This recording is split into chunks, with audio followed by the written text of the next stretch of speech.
ఆయన ప్రియకుమారుడు మన రక్షకుడైనటువంటి యేసుక్రీస్తు నామమున హృదయపూర్వకంగా స్తుతులు స్తోత్రాలు దేవాతి దేవునికి నేను చెల్లిస్తూ ఉంటున్నాను. అలాగే దైవ సేవకులకును సంఘానికి ఆన్లైన్లో వింటున్నటువంటి దేవుని బిడ్డలందరికీ ప్రభు అయినటువంటి యేసుక్రీస్తు వారి శ్రేష్టమైన నామమున నా యొక్క శుభాలు వందనాలు నేను తెలియజేస్తూ ఉంటున్నాను. దేవుని వారలారా, మరి ఈరోజు ఒక ప్రత్యేకమైనటువంటి కూడికగా మనము ఏర్పాటు చేసుకున్నాం. లోకము దీనికి పేరు పెట్టింది క్రిస్మస్ పండుగ అని. ప్రపంచంలో ఉన్నటువంటి మనుషులు, చాలా దేశాలు, సుమారుగా 200కు పైచిలుకు దేశాలు ఈ క్రిస్మస్ పండుగ అన్న ఈ యొక్క రోజుని జరుపుకుంటాడు. ఈ క్రిస్మస్ పండుగ అంటే యేసుక్రీస్తు ఈ లోకములో పుట్టాడు అని. ఈ లోకములో పుట్టినటువంటి ఈ దినముగా వాళ్ళు ప్రపంచవ్యాప్తంగా ప్రతి క్రైస్తవులు జరిపించుకుంటారు.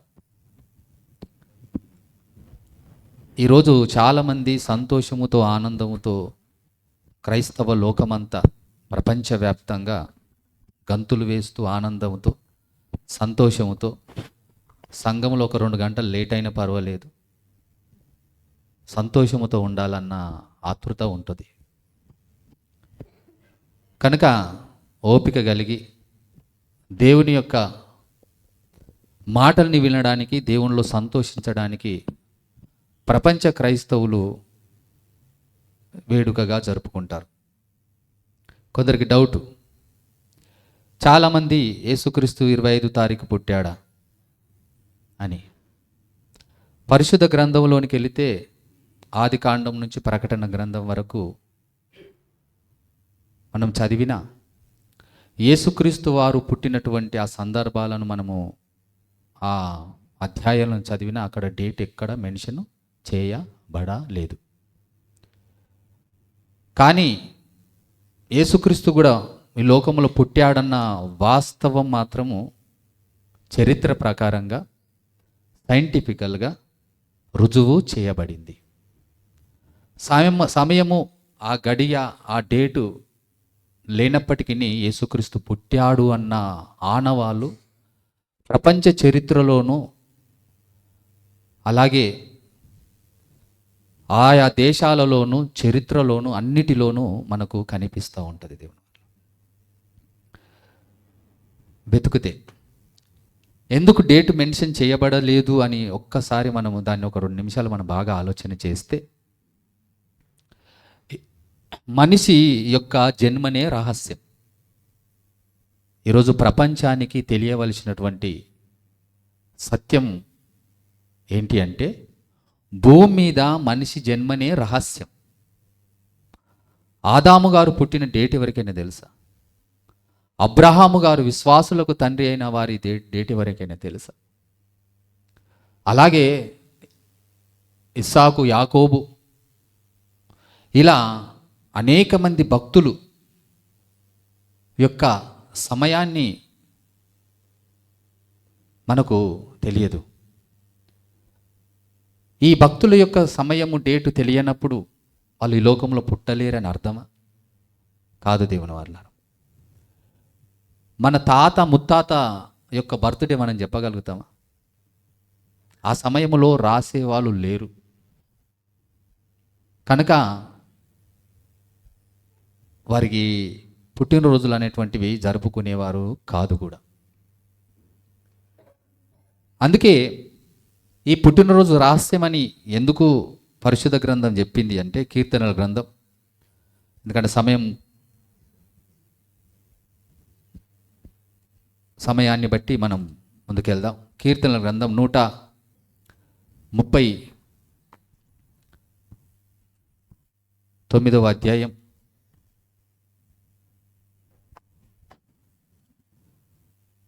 139వ అధ్యాయం 15వ వచనం. నేను రహస్యమందు పుట్టిన నేను రహస్యమందు పుట్టిన నాడు భూమి యొక్క అగాధ స్థలములలో భూమి యొక్క అగాధ స్థలములో విచిత్రముగా నిర్మింపబడిన విచిత్రముగా నిర్మింపబడిన నాడు నాకు కలిగిన ఎముకలను నాకు కలిగిన ఎముకలను నీకు మరుగై ఉండలేదు. నీకు మరుగై ఉండలేదు. నేను పిండమునై ఉండగా 16వ వచనం, నేను పిండమునయ్యుండగా నీ కన్నులు నన్ను చూచెను. నీ కన్నులు నన్ను చూచెను. నియమింపబడిన దినములలో నియమింపబడిన దినములలో ఒకటైనను కాకమునుపే నా దినములన్నీయు నా దినములన్నీ నీ గ్రంథములో ప్రభువా నీ గ్రంథములో లిఖితములాయెను కదా. ఇక్కడ దేవుడు పరిశుద్ధ గ్రంథములో ఒక సత్యాన్ని తెలియజేశాడు. ఈరోజు సర్వ మానవాళికి తెలియని సత్యం ఏంటి అంటే, మనిషి జన్మ ఎక్కడ ప్రారంభించబడుతుంది, ఎక్కడ పుడతాడు మనిషి అంటే పరిశుద్ధ గ్రంథం చెప్పింది పిండముగా ఉన్నప్పుడే అక్కడ మనిషి ఉద్భవిస్తాడు, అక్కడ మనిషి పెరుగుతాడు, అక్కడే తన యొక్క పుట్టుక, తల్లి గర్భములోనే తన యొక్క పుట్టుక. ఈ సత్యం మనిషికి తెలియక డేట్ల కోసం ఈరోజు పంచాయతీ పెట్టుకుంటున్నారు. క్రైస్తవ లోకం కూడా ఈరోజు ఎందుకు లేదు లేదా అని ఏదేదో బయటి పుస్తకాలు తీసుకొచ్చి ఇగో డేటు సరైనది ఉన్నది చూడండి, ఏదో వాళ్ళు అడిగిన ప్రశ్నకు మనం సమాధానాలు చెప్పాలి. ఏదో రకంగా వాళ్ళు అడిగారు కదా, మనం సమాధానం చెప్పాలని. వాళ్ళు అడిగిన దానికి సమాధానము ఎలా చెప్పాలి అంటే దేవుని యొక్క జ్ఞానముతో వాళ్ళకి సమాధానం చెప్పాలి. నాయనా, నువ్వు పుట్టినరోజు కూడా నీకు తెలియదు. అడిగిన వారికి ఏం చెప్పాలంటే, నువ్వు పుట్టినరోజు కూడా నీకు తెలియదు. ఎందుకు తెలియదు అంటాడు. మా నాన్న రాసి పెట్టాడు అంటాడు. ఎక్కడ పుట్టావు అంటాడు. హాస్పిటల్లో పుట్టాను. ఏ సమయం అంటే పలానా సమయం అంటాడు. అంతకుముందు నువ్వు లేవా? తల్లి గర్భంలో నుంచి రాకముందు నువ్వు లేవా? అప్పుడే తయారై అప్పుడు పుట్టినవా? ఏంటంటే అప్పుడే తయారవుతారండి తల్లి గర్భంలో ఎవరైనా?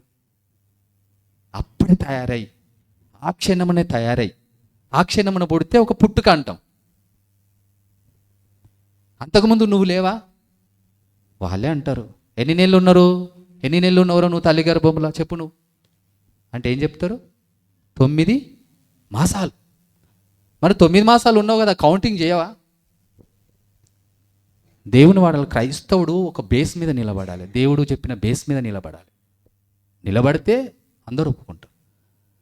దేవుని యొక్క పరిశుద్ధ గ్రంథం క్రీస్తు పుట్టుక అనేటువంటిది మర్మం ఎందుకు చేశాడు అన్నది సమాజానికి తెలియడానికి, క్రీస్తు మరియమ్మ గర్భములోనికి రావడానికి ఆ పర్టికులర్ సమయము దేవుడు చెప్పలేదు. ఇంకొకటి, మరియమ్మ గర్భం నుంచి రాకముందు 9 మాసాలు ప్రభువు తల్లి గర్భములో ఉన్నాడు అందరిలాగానే. కనుక పుట్టినరోజు అనేటువంటిది ప్రతి ఒక్కరికి రహస్యం. అది మరి ఏంటి ఈ రాసుకున్న డేట్ అంటే డెలివరీ డేట్ అనగా తల్లి గర్భముల నుంచి వచ్చిన సమయం. ఆ రోజు నువ్వు వచ్చిన రోజు రాసుకొని పుట్టినరోజు అనుకుంటున్నావు. ఏంటంటే తల్లి గర్భముల నుంచి బయటకు వచ్చిన రోజు రాసుకొని ఈరోజు మనుషులు ఏమనుకుంటారు, నేను అప్పుడు పుట్టాను అనుకుంటావు. పుట్టలేవు, వచ్చావు. అప్పటిదాకా 9 మాసాలు తల్లి గర్భంలో ఉన్నావు. ఈ సత్యం తెలియాలి దేవుని వారలారా మనిషి. ఎందుకంటే ఈరోజు జన్మ నక్షత్రాలని, జన్మ పుట్టిన ఆ గడియలని చూసి నువ్వు నష్ట జాతకురాలివి, పలాని సమయమున పుట్టావని ఈరోజు బయట భయంకరంగా ఈరోజు సమాజాన్ని, ఇటు స్త్రీలను పురుషులను వేధిస్తున్న సమాజం ఉంది. నా ప్రభువు మన తండ్రి, లోకాలను ఏలుతున్నటువంటి తండ్రి ఎందుకు నీకు జన్మ రహస్యంగా చేశానో తెలుసా? ఈరోజు ప్రపంచములో భవిష్యత్తులో మూఢనమ్మకాలతో మనుషులు ఉంటారు. ఒకవేళ వాళ్ళు జన్మించినటువంటి ఆ గడియలను వాళ్ళు చూసి ఇది నష్ట జాతకురాలని ఆ బిడ్డను, ఆ యొక్క పిండాన్ని తీసివేస్తారు. లేకపోతే ఆ బిడ్డను నష్టజాతకురాలని ఒక ముద్ర వేసి ఆమెను నీచంగా చూస్తారు. వచ్చే సమాజం భవిష్యత్తులో రాబోతుందని ఆ తండ్రి అండి, దేవుడైనా మన మేలు కోసమే, మనం బాగుండాలి అన్న ఆలోచనతో ఆయన మన డేటిని, మన పుట్టిన డేటిని రహస్యం చేశాడు. ఆయన సమాజానికి వెళితే ఒకసారి హాస్పిటల్లోకి వెళ్ళినప్పుడు నాకు తెలిసినటువంటి మిత్రుడు ఉన్నాడు. వెళ్ళి హాస్పిటల్కి వెళ్ళి ఆ డేటు రాయడానికి, ఆ సమయం రాయడానికి రెడీగా ఉన్నాడు అనమాట. ఆ డెలివరీ అయిన తర్వాత నర్సు రాగానే ఏ సమయంకు ఎప్పుడు పుట్టాడు అని డేటు పర్టికులర్ మెన్షన్ చేయడానికి ఇష్టపడుతున్నాడు. ఆ సమయము, ఆ తారీఖు, ఆ సమయం పర్టికులర్ సెకండ్తో సహా. దాన్ని బట్టి ఏం చేస్తారో తెలుసా, బయటికి వెళ్ళి జాతకం చూస్తారనమాట. జాతకం చూస్తే ఒకవేళ అది కుదరలేదనుకో, నష్ట జాతకురాడు, నష్టంతో పుట్టింది అన్నది ఒక ముద్ర వేసి, ఈరోజు పిల్లలని మనమే అసహించుకునేటట్టు చేసుకుంటున్నాం బయట ఉన్నటువంటి ఆచారాల ముసుగులో. ఇలాంటివి వస్తావని దేవుడు పుట్టిన డేటును ఆయన రహస్యం పెట్టాడు. పుట్టిన డేటును రహస్యం పెట్టాడు దేవుని వారు. అందుకే మరి ఈరోజు జరుపుకుంటున్నటువంటిది ఏంటి అంటే, యేసుక్రీస్తు 2020 సంవత్సరాల క్రితం పుట్టాడు. అది వాస్తవం చరిత్ర ప్రకారంగా. ఈరోజు క్రీస్తు పూర్వం, క్రీస్తు శకం అనగలుగుతున్నాం. ఇటు ఇశ్రాయేలు దేశం ఉంది, బెత్లెహేము పట్టణం ఉంది. యేసుక్రీస్తుల వారు ఇగో పుట్టినటువంటి ఆ యొక్క ఆ పాక, ఆ స్థలం ఉంది. ఆ పశువుల తొట్టిలో పండబెట్టినటువంటి ఆ స్థలం ఉంది. అంత మాత్రం కాదు, యేసుక్రీస్తు చనిపోయినప్పుడు ఆ యొక్క సమాధి చేసినటువంటి ఆ యొక్క సమాధి ఉంది. చరిత్ర, పుట్టాడు, వాస్తవం. కానీ ఏ రోజు అంటే తెలియదు మనకు గనక పండుగ చేసుకోవాలి ఒకరోజు. ఆ రోజులలో పండుగ చేసుకోవాలన్నటువంటి ఆనందం ఈరోజు క్రిస్మస్గా ఈరోజు క్రైస్తవ సమాజం చేసుకుంటుంది దేవుడు వాళ్ళు. అందుకే దేవుడు ఈ పుట్టిన దినాన్ని అందుకే రహస్యం పెట్టాడు. అందుకే రహస్యం.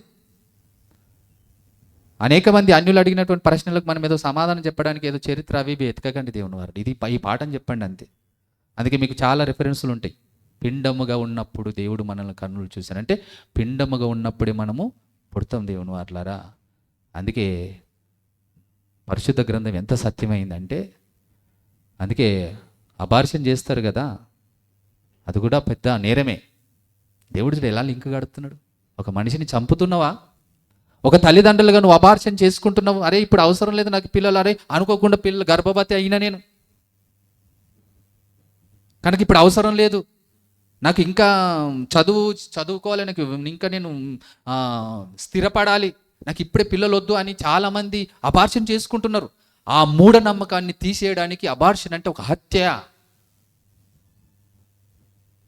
అబార్షన్ అనేటువంటి ఒక హత్య. కన్న కూతురుని నువ్వు చంపేస్తున్నావు.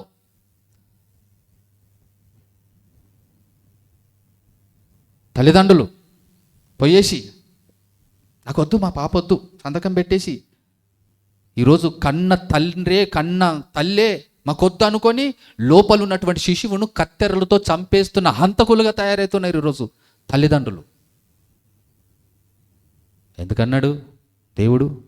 ఎందుకు పెట్టాడు? పిండముగా ఉన్నప్పుడే నువ్వు పుట్టావు, తల్లి గర్భములో నీ పుట్టుక జరిగింది కనుక ఆ పిండము ఎదుగుతున్నప్పుడు నవమాసాలు తల్లి గర్భములో ఉన్నప్పుడు ఆ పిండానికి ఏం కాకుండా తల్లి తండ్రి సమాజం చూడవలసింది పోయి, ఇప్పుడు అవసరం లేదని ఈరోజు అబార్షన్ పేరుతో ఒక బిడ్డను హత్య చేసే సమాజము భవిష్యత్తులో ఉంటుంది అన్న సత్యం వాస్తవం తెలుసుకున్న దేవుడు అబార్షన్ అనేటువంటిది హత్య అని చేశాడు దేవుని వార్ల. అబార్షన్ అనేటువంటి హత్య సమాజానికి ఇప్పుడు తెలిసి వచ్చింది. అబార్షన్ చేసుకోకూడదు అని, అది హత్యతో సమాధము తప్పు అని. అందుకే అబార్షన్కు పర్మిషన్ చట్టం ఇయ్యదు మనకి, దొంగచాటున జరుగుతాయి. అందుకే దేవుని వారలారా, ఈ సత్యాలు ఎందుకు దేవుడు పరిశుద్ధ గ్రంథములో పెట్టాడంటే, యేసుక్రీస్తు ప్రభుల వారిని ఈ లోకానికి పంపించినప్పుడు ఇగో ఆయన పుట్టుక గురించి అనేక వాదనలు, ప్రశ్నలు వస్తాయి. వచ్చినప్పుడు క్రైస్తవ సమాజము వివేకం కలిగిన వాళ్ళుగా, తెలివి కలిగిన వారుగా, ఒక చక్కటి సమాధానంతో సమాజాన్ని ఒప్పించే జ్ఞానయుక్తమైనటువంటి గ్రంథం. అలాంటి పిల్లలు తయారు కావాలి, అలాంటి మంచి సమాజము రావాలన్నది దేవుని యొక్క ఉద్దేశం. అందుకే అబార్షన్ అనేటువంటిది ఒక హత్య. క్రైస్తవులకు ఎప్పుడూ తెలిసి ఉండాలి దేవుని వారలారా. క్రైస్తవ సమాజం అబార్షన్ అంటే అవాయిడ్, పరిశుద్ధ గ్రంథం ఒప్పుకోదు, ఒక హత్యతో సమానమని ముందే మనం చెప్పాలి సమాజానికి. అమ్మో అబార్షణ, అవునవునవును. ఈరోజు దేవుని వారలారా, ఇలాంటి భయం పిల్లలకి చిన్న ప్రాయము నుంచి అందరికీ తెలిసి ఉండాలి, జ్ఞానం. అందుకే ఈ పరిశుద్ధ గ్రంథంలో ఉన్నటువంటి ఈ వాస్తవాలు దేవుడు మన కోసం రాయించాడు. అందుకే పుట్టిన డేటు రహస్యం. కనుక లోపల ఉన్నటువంటి బిడ్డ హత్య చేస్తే అది హత్య, చంపేస్తే గర్భంలో ఉన్నటువంటి శిశువును. ఈ సత్యాలు దేవుడు పరిశుద్ధ గ్రంథంలో రాశాడు. ఇంకొకటి ఏంటంటే పుట్టిన స్థలం. పుట్టిన స్థలం పుట్టిన స్థలం కూడా దేవుడు రహస్యంగా పెట్టాడు. పుట్టిన స్థలాన్ని దేవుడు రహస్య పెట్టాడు. అందుకే చూడండి, లూకాసు వార్త, పర్టికులర్ సమయం ఉండదు నీకు పరిశుద్ధ గ్రంథంలో, మీరు చదవండి. డేట్ ఉండదు, సమయం ఉండదు. అందుకే ఈ సత్యాన్ని సంఘానికి ఈరోజు మనం నేర్చుకోవాలి. లూకాసు వార్త 2వ అధ్యాయం 6వ వచనం నుంచి. వారక్కడ ఉన్నప్పుడు ఆమె ప్రసవ దినములు నిండెను గనుక తన తొలుచూలు కుమారుని కని పొత్తిగుడ్డలతో చుట్టి సత్రంలో వారికి స్థలము లేనందున, ఇక్కడ సత్రములో స్థలము లేనందున ఆయనను పశువుల తొట్టిలో ఆయనను పశువుల తొట్టిలో పరుండబెట్టెను. అప్పటికే శిశువుని ఎత్తుకొని సత్రంలోనికి వెళ్ళారు. ఫస్టే అక్కడ స్థలం లేదు, శిశువుని ఎత్తుకున్నారు, సత్రంలోకి వెళ్ళాడు. అందుకే సత్రములో స్థలము లేనందున ఎక్కడ వెళ్ళారు? అడిగితే ఎక్కడ ఇల్లు లేదు కనుక ఒక ఇంటి వాళ్ళు అన్నాడు ఎక్కడో స్థలం లేదు, ఎందుకంటే అక్కడ జనాలు నిండిపోయారు. ఎందుకు అక్కడ జనాలు ఆ ఊర్లో నిండిపోయారు? అక్కడ ఏం జరుగుతుంది? జనసంఖ్య లెక్కించబడుతుంది. ఆయా ప్రాంతాలలో, ఆయా దేశాలలో ఉన్నటువంటి ప్రజలు ఎక్కడికి వచ్చారు? బెత్లెహేము పట్టణానికి వచ్చారు. ఒక్కొక్కరి ఇంట్లో నిండిపోయారు పబ్లిక్. వంశం అంతా వచ్చింది. అందుకే మీకు మొదటి వచనం, ఆ దినములలో సర్వలోకమునకు ప్రజా సంఖ్య వ్రాయవలెనని కైసరుకు ఐగుప్తు వలన ఆజ్ఞాయను. ఇది కురేనియు సిరియా దేశమునకు అధిపతి అయి ఉన్నప్పుడు జరిగిన మొదటి ప్రజా సంఖ్య. ఇది వాస్తవం, చరిత్ర ప్రకారం జరిగిన ప్రజా సంఖ్య లిఖితం. కనుక యూదులందరూ రావాలి. యూదులందరూ వస్తే ఎలా ఉంటుంది? ఇల్లు నిండిపోదా? అందుకే నిన్నటి దినాన మా ఇంట్లో పండుకోవడానికి స్థలం లేదు. దేవుని వారు సుమారు 20 మంది వచ్చారు. మా చెల్లెళ్ళు వచ్చారు, వాళ్ళ పిల్లలు వచ్చారు, మా మరదలు వచ్చింది, మా బంధువులందరూ వచ్చారు. ఎక్కడోళ్ళు అక్కడ ముదురుకున్నారు. అక్కడోళ్ళు అక్కడోళ్ళు ఇగ్గరుకోడు చలికి. తెల్లారితే ప్రజా సంఖ్య అన్నట్టు, దాన్ని తెల్లారితే పండుగ. ఇప్పుడు అక్కడ కూడా ఏం జరుగుతుంది? తెల్లారితే ప్రజా సంఖ్య, ప్రభుత్వ అధికారులు వస్తారు, ఒకరోజు అది లెక్కించుకొని రాసుకొని వెళ్తారు. కనుక ఇప్పుడు ఏం చేయాలి? చుట్టాలు వచ్చేసారు. కనుక ఇప్పుడు మరియమ్మ కూడా అక్కడికి వచ్చేసింది. కనుక ఆమెకు స్థలం లేదు. అప్పటికే సత్రాలన్నీ నిండిపోయినాయి. ఎవరితో? వచ్చినటువంటి ప్రజలతో. అప్పుడు ఆమె ఎత్తుకొని సత్రంలోకి వెళ్ళింది. అక్కడ స్థలం లేదు గనక ఏం చేసింది? పశువుల తొట్టిలోకి వెళ్ళిపోయింది. పశువుల తొట్టిలోకి ఎందుకు వెళ్ళిపోయింది? ఎక్కడ స్థలం లేదు ఇంట్లో. అందరూ నిండిపోయారు పబ్లిక్. చుట్టాలు అందరూ వచ్చేసారు. ఇప్పుడు ఎక్కడ పండబెట్టింది? పశువుల తొట్టిలో పండబెట్టింది. అక్కడ కూడా పుట్టిన స్థలం రహస్యం. పుట్టిన స్థలం ఎందుకు రహస్యం పెట్టాడు? అంటే పుట్టిన స్థలం కనుక ఉంటే మహానుభావుడు, పరిశుద్ధుడు, లోకములో ఉన్న ప్రజలందరికీ రక్షణ కలుగజేసినటువంటి మహానుభావుడు ఆ ప్రభువు పుట్టిన స్థలం అంటే వాళ్ళు కళ్ళకు అద్దుకుంటారు. తర్వాత జనం ఏం చేస్తుంది? కళ్ళకట్టు, ఇక్కడ ప్రభు పుట్టాడట అని ఆ స్థలాన్ని కూడా రహస్యం పెట్టాడు. ఎందుకంటే సర్వలోకములు ఉన్నటువంటి ప్రజలందరూ ఆ స్థలాన్ని చూడడానికి వెళ్తారేమో, లేకపోతే ఆ స్థలాన్ని ఇది పరిశుద్ధ స్థలం అని చెప్పి అక్కడ పెద్ద గుడి కట్టేసి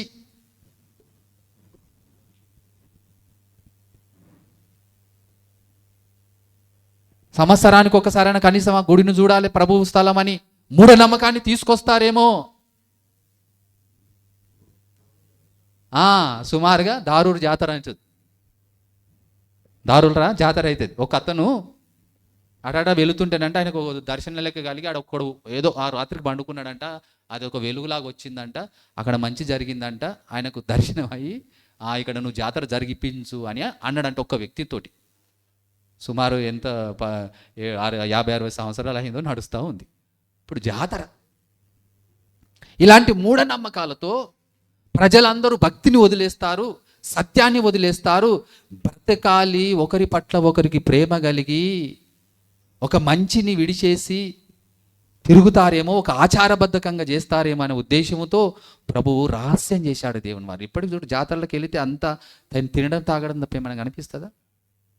ఏం కనిపించదు. అందుకే జన్మస్థలాన్ని కూడా ఆయన రహస్యం ఎందుకు చేశాడు అంటే, అక్కడ ఆ స్థలాన్ని పరిశుద్ధం అనుకొని అందరూ వెళ్ళి అక్కడ జాతర జరుపుతారేమో, అక్కడికి వెళ్ళాలని ఒక ఆచారం వస్తుందేమో, లేకపోతే అక్కడ గుడి కట్టాలని అనుకుంటారేమో. గుడి కట్టాలని వీళ్ళు అనుకుంటే ఇంకొకటి కూలగొట్టాలనుకుంటాడు. ఈరోజు దేవుని వారలారా, అందుకే చాలామంది స్థలాల మీద చాలా ఇబ్బందులు పడుతుంటాయి. మీకు తెలుసు, బాబ్రీ మసీద్ ఒకప్పుడు అది రాముల వారు పుట్టిన స్థలం. రాముల వారు, శ్రీరాముల వారు హిందూ ప్రజలు గౌరవించే మంచి వ్యక్తి. రాముల వారు పుట్టిన స్థలం ఏది? బాబ్రీ మసీద్ అంటే అంతకుముందు పుట్టిన స్థలం అయోధ్య. అయితే వాళ్ళు ఏం చేసారు, దేశాలు యుద్ధాలు జరిగితే రాముల వారు పుట్టినటువంటి స్థలము ఈ బాబ్రీలు అనగా ముస్లింలు దండయాత్ర చేసి ఆ దేవాలయాన్ని, ఆ రాజకోటను కూల్చేసి మసీదుని కట్టారు. మసీదు కట్టిన కొన్ని సంవత్సరాలు, 100 సంవత్సరాలు అది ఉన్నది. ఉన్న తర్వాత చరిత్ర తెలుసుకున్న తర్వాత హిందువులంతా ఊరుకుంటారా?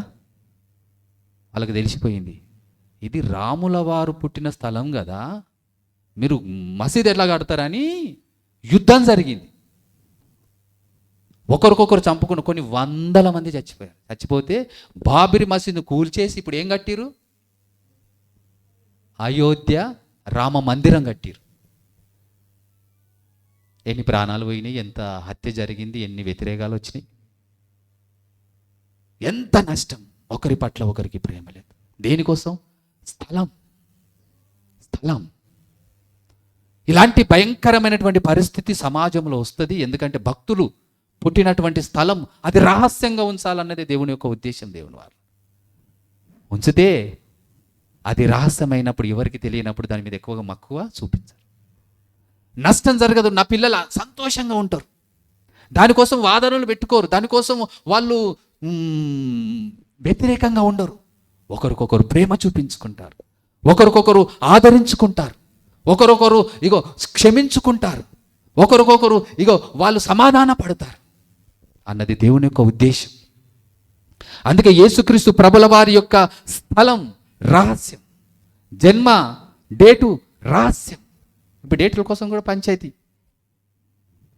అందుకే ఈ డేట్ ఉన్నది అనగానే అది ఆ ఖుషి వేరు, ఆనందం వేరు మనుషులకి.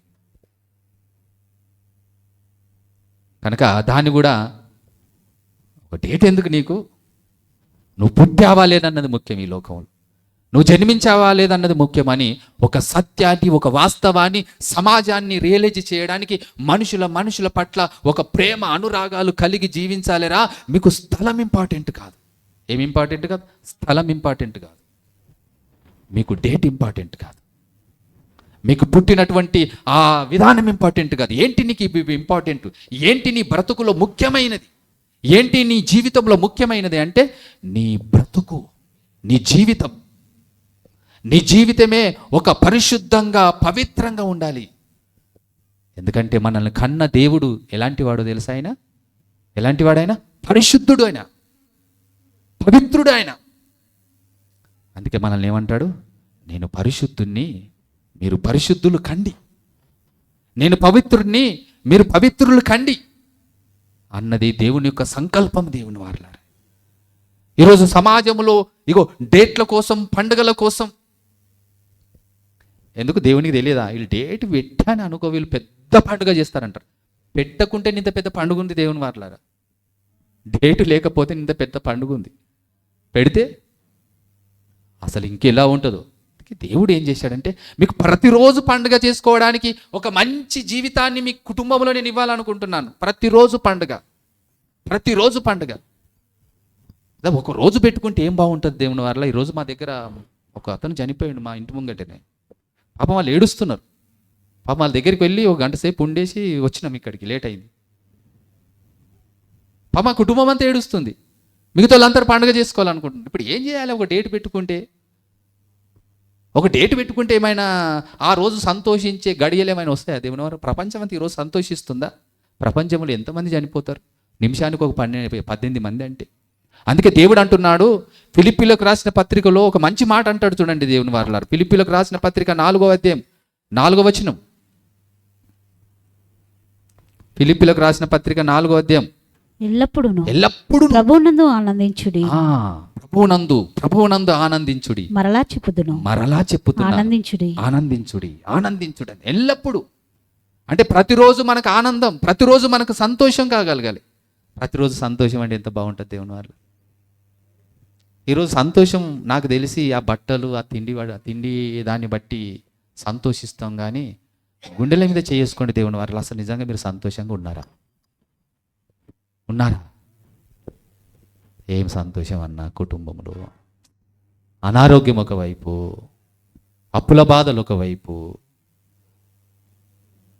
నిందలు వస్తున్నాయన్నా, అన్నదమ్ముల మధ్యన సమాధానం లేదన్నా, అక్కచెల్లెళ్ళ మధ్యన సమాధానం లేదన్నా, తండ్రి కొడుకుల మధ్యన సమాధానం లేదన్నా, అత్త కోడళ్ళకు పడట్లేదు, అల్లుడు మామకు పడట్లేదు. ఏం సమాధానం ఉందన్నా? ఇప్పుడు ఉన్న వాళ్ళకి అందరికీ, ఇంక్లూడింగ్ నాతో అందరికి సమస్యలే. ఇన్ని సమస్యలలో మనం సంతోషంగా ఎలా ఉంటాం? ఎలా ఆనందంగా ఉంటాం? ఒకరోజు సంతోషపడుతూ ఒక పండుగని ప్రభు వచ్చాడన్న ఆనందమును ఏదో పైకి చేస్తున్నామే కదా దేవుని వారిలో, కానీ లోపల ఏదైనా ఉంది బాగా అందరికీ ఏదో.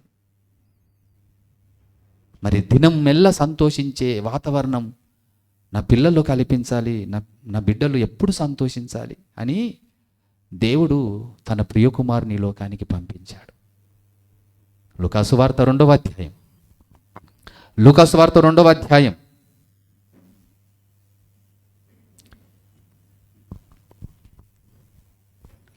10వ వచనం. అయితే ఆ దూత భయపడకుడి, ఇదిగో ప్రజలందరికీ కలగబోవు మహా సంతోషకరమైన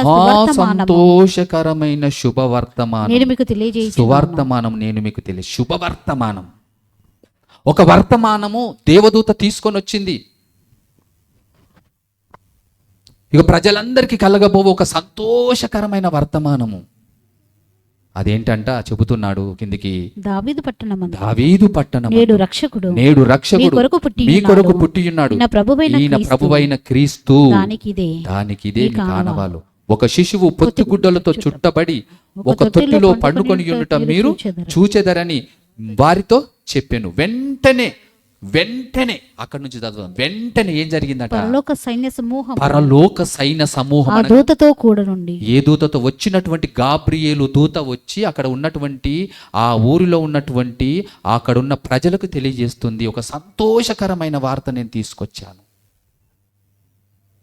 దానికి ఇదే మీకు ఆనవాలు.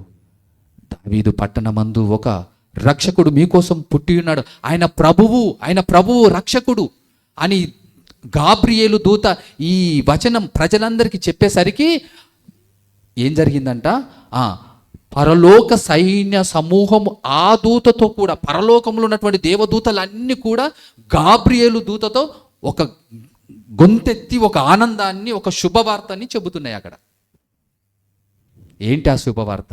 చూడండి మళ్ళీ చదువు. వెంటనే పరలోక సైన్య సమూహము ఆ దూతతో కూడా నుండి సర్వోన్నతమైన స్థలములలో దేవునికి మహిమయు ఆయనకిష్టులైన మనుషులకు భూమి మీద సమాధానము కలుగును గాక అని దేవునికి స్తోత్రము చేయుచుండెను.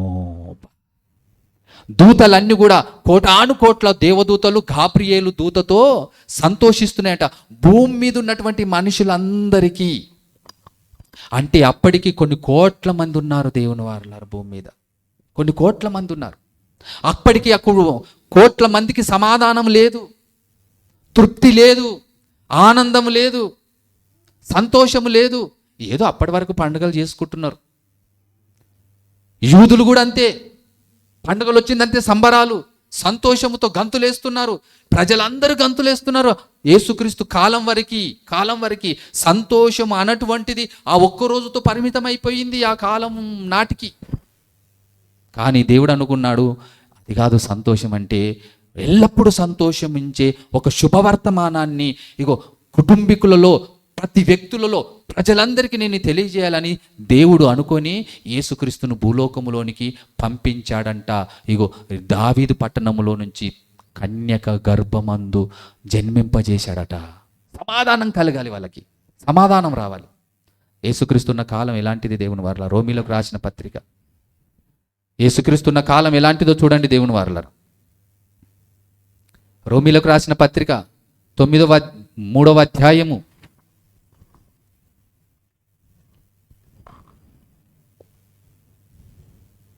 11వ వచనం. నీతిమంతుడును లేడు, ఒక్కడును లేడు, గ్రహించువాడు లేడు, దేవుని వెతుకువారు లేరు, అందరూ త్రోవ తప్పి ఏకముగా పనికి మాలిన వారయ్యారు. మేలు చేయువాడు లేడు, ఒక్కడైనను లేడు, ఒక్కడు లేడంట. వాని గొంతుక తెరిచిన సమాధి నోరు విప్పితే చాలు బూతులే, నోరు విప్పితే చాలు అబద్ధాలే, నోరు విప్పితే చాలు జగడం పెట్టుడే. ఏంటి దేవుని వారు ప్రజలు ఎలా తయారైపోయారు? జగడం పెట్టాలి ఎట్లనైనా చేసి. మంచిగున్న కుటుంబాన్ని చూస్తే జగడం పెట్టాలి. అలాంటి సమాజం, అలాంటి ఇబ్బందులతో ఉన్నటువంటి సమాజం. ఇంకా వారి పెదవులు క్రింద సర్ప విషం ఉంది. అంటే వాళ్ళ నోటిలో సర్ప విషం అంటే వాడు పాము కంటే భయంకరమైనటువంటి విషం కలిగిన వాడు. లేరా సమాజంలో? ఒక మాట చాలు గొడవ పెట్టడానికి. అట్టి మాటలు ఇక్కడ చెప్పి, ఇక్కడ మాటలు అక్కడ చెప్పి, సమాజంలో చిచ్చు పెట్టి ఈరోజు కుటుంబాలను ఇబ్బంది పెట్టేవాడు, కుటుంబాలను చీల్చేవాడు, చక్కటి భార్య భర్తల మధ్యన చిచ్చు పెట్టేవారు లేరా సమాజంలో? లేరా? మంచిగా బతుకుతున్న వాళ్ళని చూసి సాతానుడు కొందరిని ఆవరించి వారి చేత ఈ కుటుంబంలో ఉన్న సంతోషాన్ని తీసివేయాలని ఒక్కొక్కరిని వాడుకొని కుటుంబంలో చిచ్చు పెడుతూ, కుటుంబంలో అపార్థాలను రగిలిస్తూ, ఇగో లోకంలో ఉన్నటువంటి వాటిని అన్నిటిని తీసుకొని వచ్చి లోకాశను రేపి ఇగో కుటుంబంలో మనశ్శాంతి లేకుండా చేసే సమాజము లేదా మనుషులు లేరా మన మధ్యన? అలాంటి పరిస్థితులు యేసుక్రీస్తు పుట్టిన కాలంలో చూడండి. ఇంకెలాంటి మనుషులు ఉన్నారట? వారి నోటి నిండా శపించుటయు పగయు నిండి ఉన్నది. పగ. మొన్న ఎలక్షన్లు జరిగినాయి దేవుని వారాలు, అన్నదమ్ములు కొట్టుకున్నారట. ఇంత పగ ఎందుకు నాకు అర్థం కాదు. అధికారం కోసం. అన్నంటే ప్రేమ లేదు, తమ్ముడంటే ప్రేమ లేదు. అని నా ఓడు కదా, మా నోడు ఈసారి ఇలా పడ్డాడు తమ్ముడు, అన్న నేనెందుకు ఇలా నా అన్నకు నేను సపోర్ట్ చేస్తాను, తమ్మునికి లేదు, తమ్మునికి నేను సపోర్ట్ చేస్తాను, అన్నకు లేదు. ఆ తమ్ముడైతే తమ్ముడే, అధికారం. ఏం బ్రతుకులు వచ్చేసినది ఈరోజు. పోటీ. ఏదో సమాజానికి ఏదో మేలు చేయాలని, సమాజానికి ఏదో చెయ్యాలని ఆతృత పడుతున్నట్టు మనం అనుకుంటాం. కానీ సమాజానికి మేలు చేసే వాళ్ళు అంతమంది అయితే మరి ఈరోజు ఎందుకు రారు? ఇప్పుడు తెల్లారు నుంచి ఎందుకు రారు సమాజానికి మేలు చేయడానికి? సమాజానికి చేయడానికి, లైట్లు పెట్టడానికి, మోరీలు తీయడానికి, రోడ్లు వేయడానికి ఇంతమంది ఆ పోటీ. ఇన్ని కోట్లు ఖర్చు పెట్టాలా? ఏం చేస్తుందండి ప్రభుత్వం? ఏం చేస్తుంది చెప్పండి? మోరీలు తీపిస్తుంది, లైట్లు పెడుతుంది, ఇంకేం చేస్తుంది? సిమెంట్ రోడ్లు వేస్తుంది, మోరీలు తీసి. అది చేసే పని ఏముంటుంది? కోట్లు ఖర్చు పెడుతున్నారు. కోట్లు లక్షలు ఈరోజు ఖర్చు పెట్టి ఈరోజు సమాజం అంతా ఏమైపోతుందంటే అన్నదమ్ములను విడగొట్టేస్తున్నారు, కుటుంబీకులను విడగొట్టేసేస్తున్నారు. తృప్తి లేదు. ఈరోజు సమాజంలోనికి ఒక భయంకరమైనటువంటి ఆచారం వచ్చేసింది. ఆచారం వచ్చేసింది. ఈరోజు మంచిగా ఉన్నటువంటి కుటుంబాలలో ఇగో భయంకరంగా మారిపోతున్నారు. ఇగో అన్న ఒక దిక్కు తిరుగుతాడు, తమ్ముడు ఒక దిక్కు తిరుగుతాడు, అప్పుడు అన్నదమ్ములకు పడదు. రైట్, వాడు అక్కడ తిరుగుతా, నేను ఇక్కడ. చిచ్చు, తృప్తి లేదు, ఆనందం లేదు. మన జరిగిన ఎలక్షన్లో దేవుని వారాలు మా బంధువులు ఇద్దరు మాట్లాడుకుంటలేరు. ఎందుకు మాట్లాడుకుంటలేరు అంటే, నాకు పోటీ గిలబడ్డాడన్నా, అందుకే మాట్లాడతలేరు. మా వంశమే, మా గంగోచిపేట కదా, బ్యాగరోళ్ళు, నీరడోళ్ళు, కమ్మరోళ్ళు, కుమ్మరోళ్ళు, రెడ్డీసు. నా వాడు నాకు పోటీలో పడ్డాడు, అందుకే నేను వాళ్ళ ఇంటికి పోను, వాళ్ళతో సమాధాన పడా, నాకు పోటీలో పడతాడా? సమాధానం లేదు. ఆ రోజులలో సమాధానం లేదు, ఈ రోజులలో సమాధానం లేదు. కనుక యేసుక్రీస్తు ప్రభుల వారు ఒక సమాధానాన్ని తీసుకురావాలి ప్రజల మధ్యకి, కుటుంబంలో ఒక సమాధానాన్ని తీసుకురావాలి అని దేవాతి దేవుడు యేసుక్రీస్తు ప్రభుల వారిని లోకానికి పంపించాడు. భయంకరంగా నలిగిపోతూ వ్యతిరేకంగా ఉన్నటువంటి సమాజాన్ని, సర్వమానవాళిని ఒక దాటి మీదికి నడిపించాలి. ప్రజల మధ్య నేను ప్రేమను నింపాలి, ప్రజల మధ్యన నేను ఇగో నీతిని నింపాలి, ప్రజల మధ్యన నేను ఇగో పరిశుద్ధతను నింపాలి, ప్రజల మధ్య నేను సంతోషాన్ని నింపాలి అన్న ఉద్దేశం కలిగి దేవాతి దేవుడు తన ప్రియకుమారుని లోకానికి పంపించాడు. దేవుని వారు ఇంకా ఎలాంటి సమాజం ఉంది చూడండి. దేవుని వారు వారి నోటి నిండా శపించుటయు పగయు ఉన్నది, రక్తము చిందించుటకు వారి పాదములు పరిగెత్తుచున్నవి, నాశనమును కష్టమును వారి మార్గములో ఉన్నవి. నాశనం ఉన్నదంట, కష్టం ఉన్నదంట. వీడు పోయి వానికి నష్టం చేస్తాడు, వాడు వచ్చి వీని నష్టం చేస్తాడు, ఎవరిని ఎప్పుడు నష్టం చేస్తాడో తెలియదు. దేవుని వారు విలేజ్లలో వెళుతుంటాం, మనం ఫోన్ చేసి, అన్న మీరు సెమీ క్రిస్మస్ చిన్నగా సువార్త కూడిక పెడుతున్నావు రావాలంటే, అయ్యగారు నువ్వు ఎవరికి చెప్పావు, అయ్యగారు నువ్వు వస్తూనే వాళ్ళ దిక్కే పోతావు అంటాడు. నువ్వు వస్తావు వాళ్ళతోటి మాట్లాడతావు అంటే, వాళ్ళంటే మీ వాళ్ళే కదంటే, మీ అన్న వాళ్ళు తమ్ముళ్ళే కదంటే, ఆ అన్నవాడు తమ్ముడు అయితే ఏమన్నా మాకెవడు చేసాడు, మాకు మాతో మాట్లాడినావా, నాతో మాట్లాడినావా అంటాడు. అంటే ఇప్పుడు వాళ్ళ సొంత రక్త సంబంధులే మళ్ళా. మరి నీ అన్న కొడుకుతో మాట్లాడితే నీతోటి మాట్లాడినట్టు కాదా? నేను వానితోటి మాట్లాడితే నువ్వు నాతోటి మాట్లాడాలంటాడు. నువ్వు నాకు చెప్పాలి, నేను ఎవరికి చెప్పాలి? నేను ఇప్పుడు దేవుని దగ్గరికి వచ్చి దేవుని మాటలు నేర్చుకోండి, మీ పిల్లలు బాగుపడతారు, మీరు బాగుపడతారు. ఇది పరిశుద్ధ గ్రంథము. చిన్నప్పటి నుంచే మీ పిల్లలలో బూతు పదాలు అనేటువంటిది రాకూడదు అని నేను దేవుడు ఆలోచన చేస్తే, మీ పిల్లల్లో పగ రాకూడదు, మీ పిల్లల్లో ఒక రకమైన ప్రేమ నిండాలి. రేపు పొద్దున తర్వాత చిన్నగా ఉన్నప్పుడు ఎంతో ముద్దుగా ఉన్నారు, కలిసి పెద్దగైన తర్వాత భార్యలు వచ్చిన తర్వాత, పిల్లలు వచ్చిన తర్వాత కూడా సత్యంత వరకు అన్నదమ్ములు కలిసి ఒకరికొకరు అలాయి బయలు తీసుకొని సంతోషంగా ఉండాలనే సత్యాన్ని తెలియజేయడానికి ఆయనకు చెప్పి రావాలంట. నేను ఈ సత్యాన్ని చెప్పడానికి ఆయనకు చెప్పి రావాలి. ఏమన్నా కనిపిస్తున్నాయి ప్రేమలు ఏమన్నా? అయ్యగారు మా ఆయనతో అయితే నువ్వు నాకు కూడా చెప్పాలంటే, సరేలే నీకు మళ్ళా సరే చెప్తాను, ఇప్పుడైతే రా అని చెప్పిన, వచ్చిండి. ఇక అంటే ఏం జరుగుతుంది ఈరోజు సమాజం? ఈరోజు ఒకరికొకరు ఒక రకమైనగా మారిపోతున్నారు. దేవుని వారలా దేవుడేమో ఒక సమాజాన్ని తీసుకురావాలి, సమాజంలో కుటుంబాలలో శాంతి సమాధానం నింపబడాలని ప్రభువు కోరుకుంటుంటే, ఈరోజు మనుషులు ఎన్నో పగలు పెంచుకుంటున్నారు, ఎంతో ద్వేషాన్ని పెంచుకుంటున్నారు.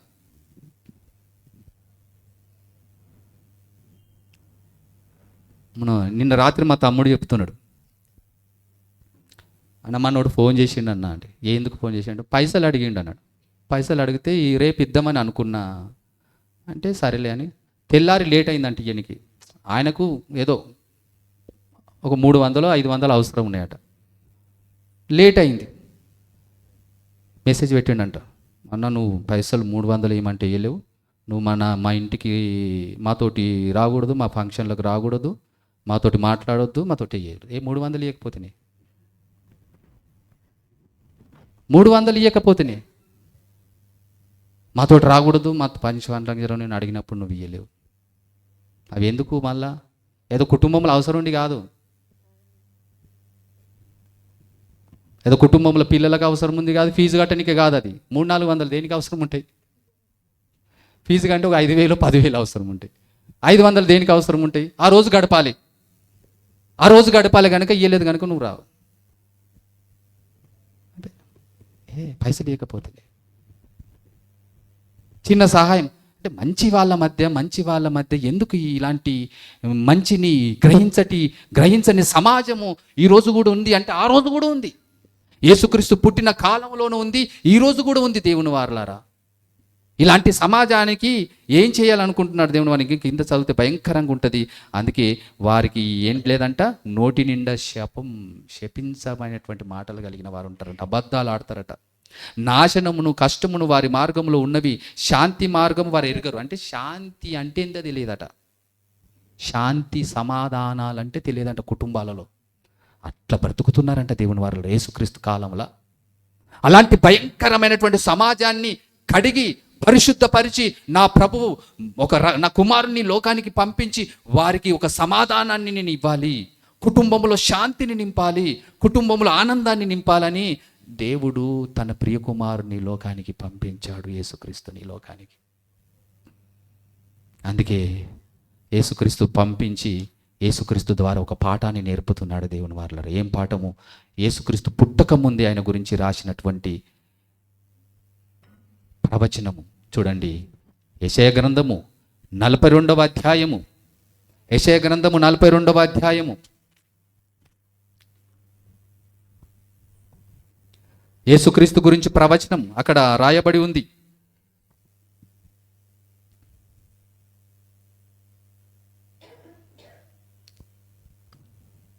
5వ వచనం నుంచి. ఆకాశములను సృష్టించి వాటిని విశాలపరిచి భూమిని అందులో పుట్టిన సమస్తమును పరిచి దాని మీద జనులకు ప్రాణమును దానిలో నడుచు వారికి జీవాత్మనిచ్చుచున్న దేవుడైన యెహోవా ఇలాగు సెలవిచ్చుచున్నాడు. ఏం చేస్తున్నాడంటే దేవుడు, గుడ్డివారి కన్నులు తెరుచుటకును, బంధింపబడిన వారిని చెరసాలలో వెలుపలికి తెచ్చుటకును, చీకటిలో నివసించు వారిని బంది గృహములో వెలుపలికి తెచ్చుటకును, యెహోవానగు నేనే నీతి విషయములో పిలిచి యేసుక్రీస్తును నిన్ను పిలిచి నీ చెయ్యి పట్టుకొని ఉన్నాను, నిన్ను కాపాడు ప్రజల కొరకు నిబంధనగా అన్యజనులకు వెలుగుగా నిన్ను నియమించి ఉన్నానని ఒక ప్రవచనము యేసుక్రీస్తు గురించే పరలోకములో యేసుక్రీస్తు ఈ లోకానికి రాకముందే దేవుడు అనుకున్నాడట. ఇగో గుడ్డి వారి కన్నులను తెరవడానికి, బంధింపబడిన వారిని విడిపించడానికి, ఇలాంటి వారిని సమాధానపరచడానికి నా కుమారుని పంపిస్తానని యేసుక్రీస్తుకు పూర్వమే పుట్టక ముందే దేవుడు అనుకొని యేసుక్రీస్తుని పంపించాడంట. చూడండి ఇంకా ఆయన ఎలా ఉంటాడట. 2వ వచనం, అతడు కేకలు వేయడు. ఎవరు? యేసుక్రీస్తు ప్రభువుల వారు. భూమి మీద పుట్టిన తర్వాత నా కుమారుడు కేకలు వేయడు, తన కంఠ స్వరము వీధులలో వినబడనియ్యదు. అంటే అర్థం ఏంటి? కేకలు వేయడు, వీధులు వినబడని అంటే అర్థం ఏంటంటే కొట్లాటలు కావన్నమాట. ఇప్పుడు ఏదైనా కొట్లాట జరిగింది అనుకో, ఆడ ఈ బెడ్రూమ్లో ప్రారంభమవుతుంది కొట్లాట, మించి హాల్లోకి వస్తుంది, హాల్లోకి వెళ్ళి పెరటిలోకి వస్తుంది, వాకిట్లోకి వస్తుంది, వాకిట్ల నుంచి ఎక్కడికి వెళ్తుంది? రోళ్ళకి వెళ్తుంది. కొట్లాటలు అలా ఉంటాయి, చిన్నగా అక్కడ ప్రారంభించబడుతుంది. కేకలు వేయడు. ప్రభు కేకలు వేయడండి, ప్రభు కేకలు వేయరు. గుర్తుపెట్టుకుని దేవుడు ఎప్పుడు మనం కేకలు వేయరు. మనకు ఎంత ఇబ్బందులు కలిగని, ఎంత శ్రమలు కలిగని, ఎన్ని నిందలు కలిగని, ఎంత అవమానపరచని, ఏమైనా చేయని, మనం కేకలు వేయడానికి లేదు. మౌనముగా ఉండి వదకు తేబడిన గొర్రె పిల్లలాగా ఉండిపోవాలి. నీ మౌనమే వారికి సమాధానం. అందుకే ప్రభువు కేకలు వేయడు. చూడండి, ప్రభువు కేకలు వేయడు, తన కంఠస్వరము వీధులలో వినబడనియ్యడు. అయ్యో నాకు అన్యాయం జరిగిపోతుంది, నాకు అన్యాయం చేస్తున్నాను మొత్తుకోడు రోళ్ళకి వచ్చి. చాలామంది అదే చేస్తాం, నాకు అన్యాయం అయిపోయింది, నాకు ఇది చేసి, నాకు అది చేసినని అన్నారండి, నాకు అన్యాయం మోసం జరిగిపోయింది, ఇగో మా ఆయన కొడుతున్నాడు, మా ఆమె ఇట్లా, మా అన్నలు ఇట్లా, ఈ అవసరం లేదు, అది అవసరం లేదు మనకి.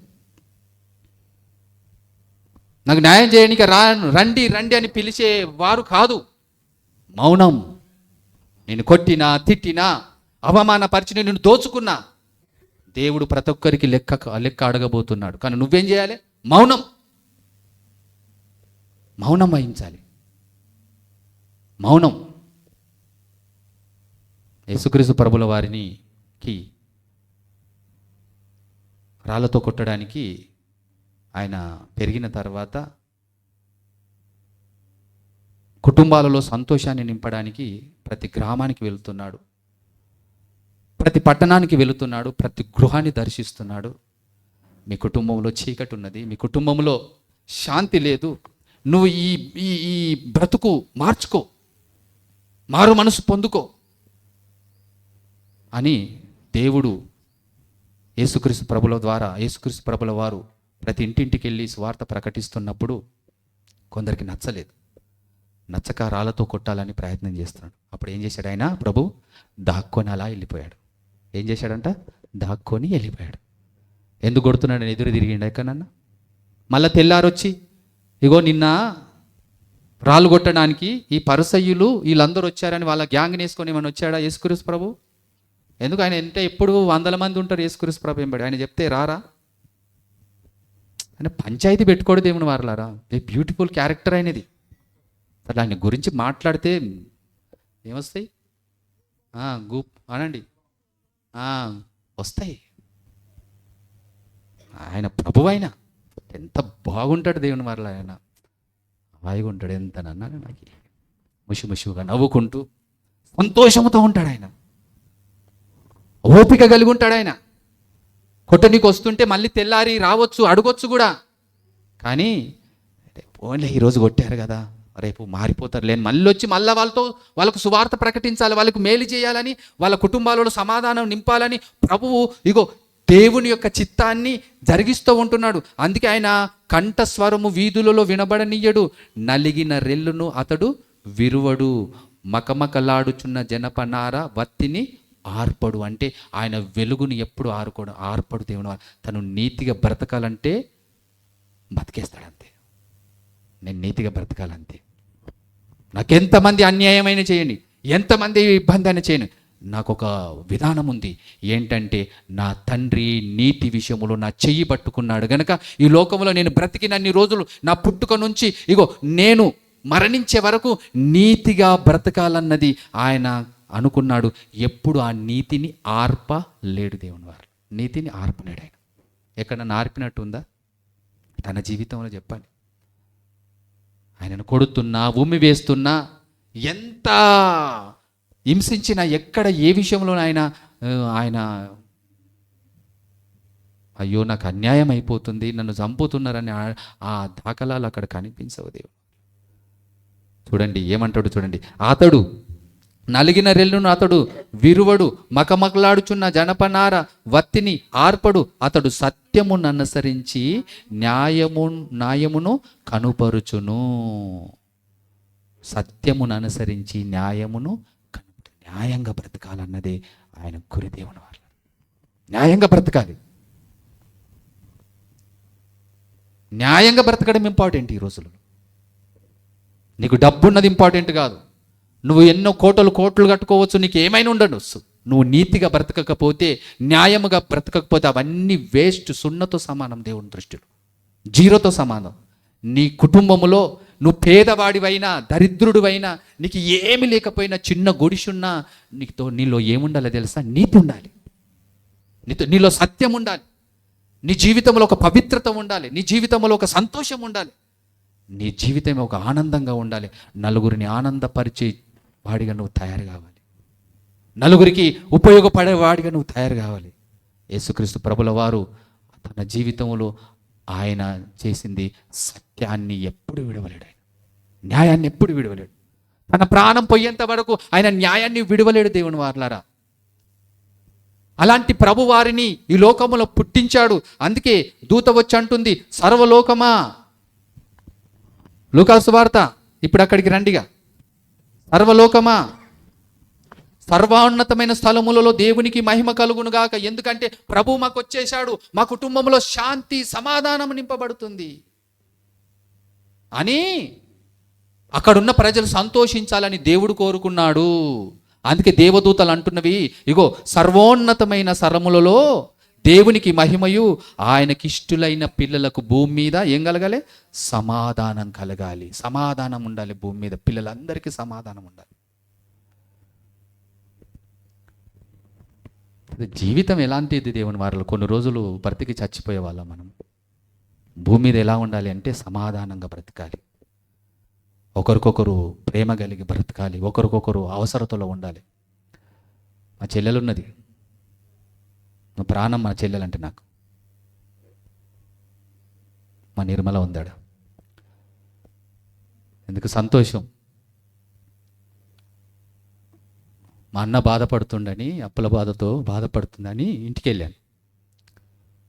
ఇంటికి వెళితే ఇట్లా ఉందిరా, భూమి అమ్ముడు పోతలేదు, పరిస్థితి బాగలేదు అంటే, ఎందుకు బాధపడతామన్నా, నా భూమి ఉంది కదా నేను అమ్మేస్తాను అన్నది. అమ్మేసింది.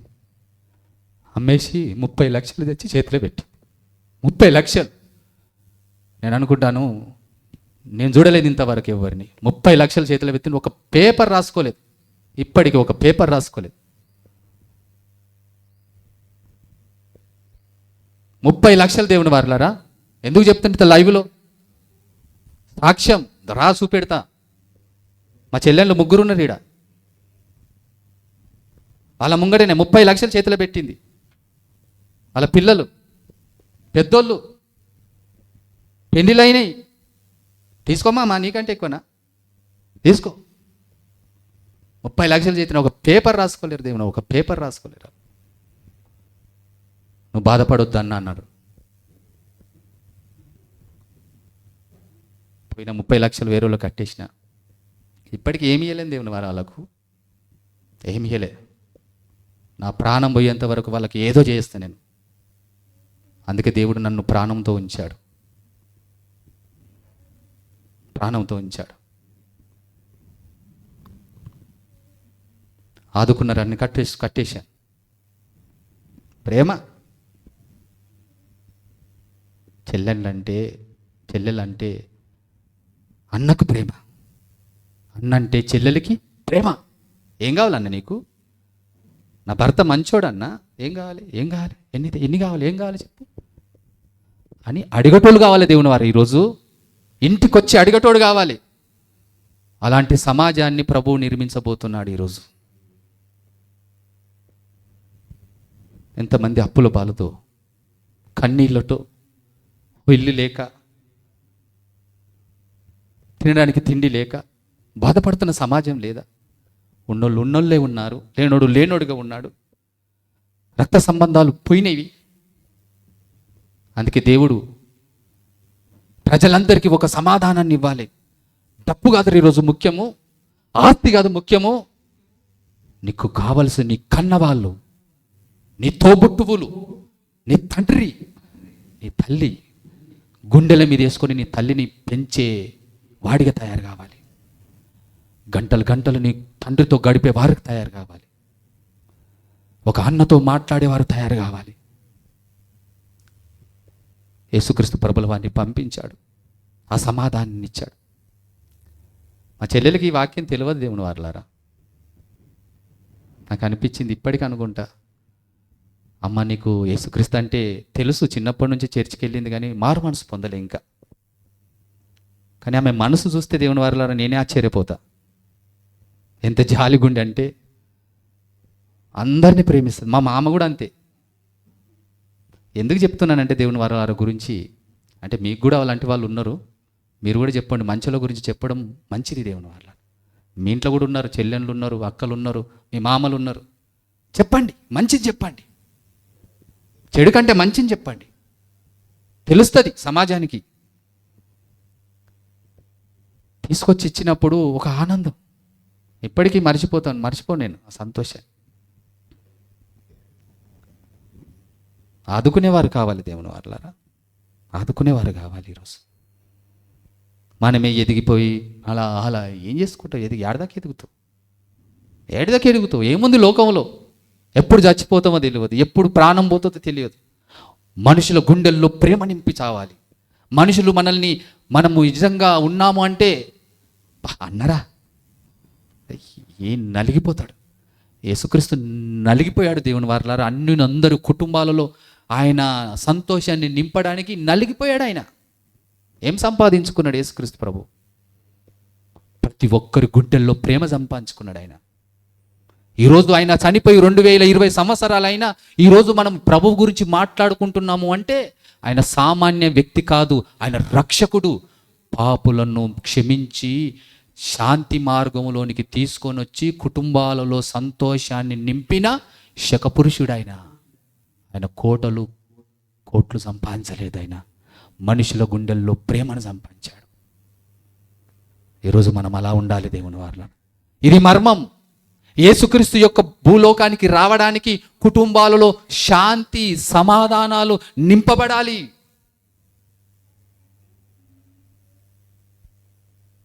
ఎవరికి వారే యమునా తీరాలుగా అయిపోతున్నారు సమాజం.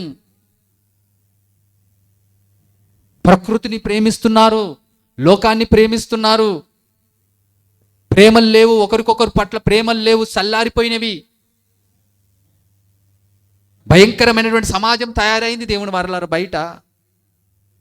ఆ పాపిష్టి సమాజం నుండి మన పిల్లల్ని రక్షించుకోవాలి. రేపు పొద్దున ఉన్నరిద్దరు పిల్లలు, 2 కొడుకులు, ఒక బిడ్డ ఒక కొడుకు, చచ్చేంత వరకు కొడుకు బిడ్డలు సంతోషంగా ఉండాలి. మన పిల్లలు అంటే మన పిల్లల్లో దేవుని వాక్యం నింపబడాలి. వీడికి వచ్చి ఏదో మొక్కి ఏదో చేసాం ఏం కనబడుతుంది? ఈడ ఏమైనా ఉన్నదా? ఇది ఆచారం కాదు దేవుని వారలారా.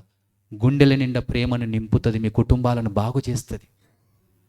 చాలామంది చర్చికి రారు, కానీ ఇక్కడ నేర్పుతున్నది మీ కుటుంబంలో మీ పిల్లలు ఎలా ఉండాలి, ఏం మాట్లాడాలి, ఎలా ప్రవర్తించాలి, ఏది మంచి ఏది చెడు, ఏది మంచి మార్గము అని ఇక్కడ చెప్పబడుతుంది. అందరికీ దేవుడు ఒక్కడే, పరలోకంలో ఉన్నాడు ఆయన, పరలోకంలో ఉన్నాడు ఆయన. అందుకే ఇక్కడ అందరూ వస్తారు దేవుని వారలారా. ఇక్కడ అన్ని రకాలు ఏదో వైట్ డ్రెస్ వేసుకొని రావాలని ఉండదు. ఇక్కడ ఒక ఆచారం లేదు. ఇక్కడ నువ్వు పువ్వులు పెట్టుకొని వస్తావా, సంతోషం, రా. మంచిగా బొట్టు పెట్టుకో, సంతోషం, రా. దేవుడు మీరు ఎలా ఉంటే అలా సంతోషం. దేవుడు మీ ఆకారాన్ని అలంకారను చూడడు. ఆయన ఏం చూస్తాడు? ఆయన అంతర్గత హృదయాన్ని చూస్తాడు. ఆయన నీ ఇష్టం, ఎలానన్నా తయారు. మంచి బొట్టు పెట్టుకుని చక్కగా అనిపిస్తావు, బొట్టు పెట్టుకో, నీ ఇష్టం. మంచిగా తయారీగా నీ ఇష్టం. ఈరోజు సమాజం క్రైస్తవ్యాన్ని బస్టు పట్టించి ఇది తీసేయి, పూలు తీసేయి, గాజులు తీసేయి. అవసరమా ఇది? అది చెప్పడానికి వచ్చాడు ప్రభు. ఎక్కడైనా ఆయన బోధలో మీరు చదవండి దేవుని వారి పాపము యేసుక్రీస్తుని అవమానపరుస్తుంది క్రైస్తవుడే. ఎక్కడైనా గాజులు తీసేయండి అని చెప్పాడా యేసుక్రీస్తు ప్రభుల వారు? ఎక్కడైనా బొట్టు తీసేయండి అని చెప్పాడా? ఎక్కడైనా కలర్ డ్రెస్ ఎందుకు వేసుకున్నారని చెప్పాడా? ఉండదు. అక్కడ ఆయన చెప్పింది అది కాదు. ఆయన చెప్పింది నువ్వు నీ కొడుకును ఎంత ప్రేమిస్తున్నావు, నీ తండ్రి ముసలివాడయ్యాడు ఎంత ప్రేమిస్తున్నావు, అన్యాయం చెయ్యకు, అక్రమాలు చెయ్యకు అని ఒక సస్య శ్యామలంగా ఉండే ఒక సమాజాన్ని నిర్మించడానికి ఈ లోకంలోనికి యేసుక్రీస్తు వచ్చి అదే నింపాడు. నువ్వు ఎలా ఉన్నాను ఉండు, కానీ నీలో ఏముండాలి తెలుసా? ప్రేమ ఉండాలి. నీ భర్త అంటే నువ్వు పడి చావాలి. భార్య కంటే నీకు వేరే దృష్టి ఉండకూడదు. నీకు నా భార్య నా ప్రాణం, నా భర్త నా ప్రాణం. నేను ఆయన కోసం ఉన్నా, ఆయన నా కోసం ఉన్నాడు. ఒకరికొకరు త్యాగం, ఒకరికొకరు అంకితం కావాలి. ప్రేమ మాటలతో, మంచి మాటలతో ఒకరు మించిపోవాలి దేవుని వారలారా. ఒకరికొకరు ఆప్యాయంతంగా అనురాగంగా ఉండిపోవాలి దేవుని వారలారా. ఈరోజు బయట సమాజం పాడు చేస్తుంది, మన పిల్లల్ని పాడు చేస్తుంది, పురుషులను పాడు చేస్తుంది, స్త్రీలను పాడు చేస్తున్న సమాజం లోకంలో ఉంది. అందుకే యేసుక్రీస్తు ప్రభు అంటాడు, ప్రయాసపడి భారం మోసుకొనుస్తున్న సమస్త జనులారా నా యొద్దకు రండి. మీ కష్టం ఉందా, బాధలున్నాయా, ఇబ్బందులు ఉన్నావా, ఏమున్నాయా, రండి. ఇక్కడికి వస్తే మీకు సమాధానం దొరుకుతుంది. ఇక్కడికి వచ్చి దేవుని వారాలు మీరు మనస్ఫూర్తిగా ప్రార్థన చేయండి. మీరు ఒక నిర్ణయం తీసుకోనండి. నా దేవుడు పరలోకంలో ఉన్నటువంటి పరమాత్ముడు ఒక ప్రభువును పంపించాడంట, తన కుమారుడైన యేసుక్రీస్తుని లోకానికి. ఆయన ద్వారా మాకు కుటుంబంలో శాంతి అంట, సమాధానం అంట. అది నేను నేర్చుకుంటాను, నా పిల్లలకు కూడా నేర్పిస్తాను, నా కుటుంబంలో అందరికీ నేర్పిస్తాను. ఒక బంధాన్ని కట్టుకుంటాను, ఒక పవిత్రమైన బంధం, ఒక పవిత్రమైన జీవితం కట్టుకుంటానని ఒక నిబంధన చేసుకోవలసినటువంటి దినం దేవుని ఈరోజు. అందుకే అక్కడ అంటాడు, భూమి మీద సర్వోన్నతమైన స్థలములలో దేవునికి మహిమయు, ఆయనకి ఇష్టులైన మనుషులకు భూమి మీద సమాధానము కలుగునుగాక, కలుగునుగాక, సమాధానము కలుగునుగాక. ఈరోజు మనము దేవుని యొక్క వాక్యముతో, దేవుని యొక్క మాటలతో నింపబడి అలాంటి హృదయంతో మనం కుటుంబంలోకి వెళ్ళినామనుకో, దేవుని వారిలో మన కుటుంబంలో శాంతి, సమాధానం, హ్యాపీ. రోజు పండుగనే, రోజు ఆనందమే, రోజు సంతోషమే. ఈ సంవత్సరం దేవుని వారిలో మా సూరారం గ్రామంలో ఒక హ్యాపీ.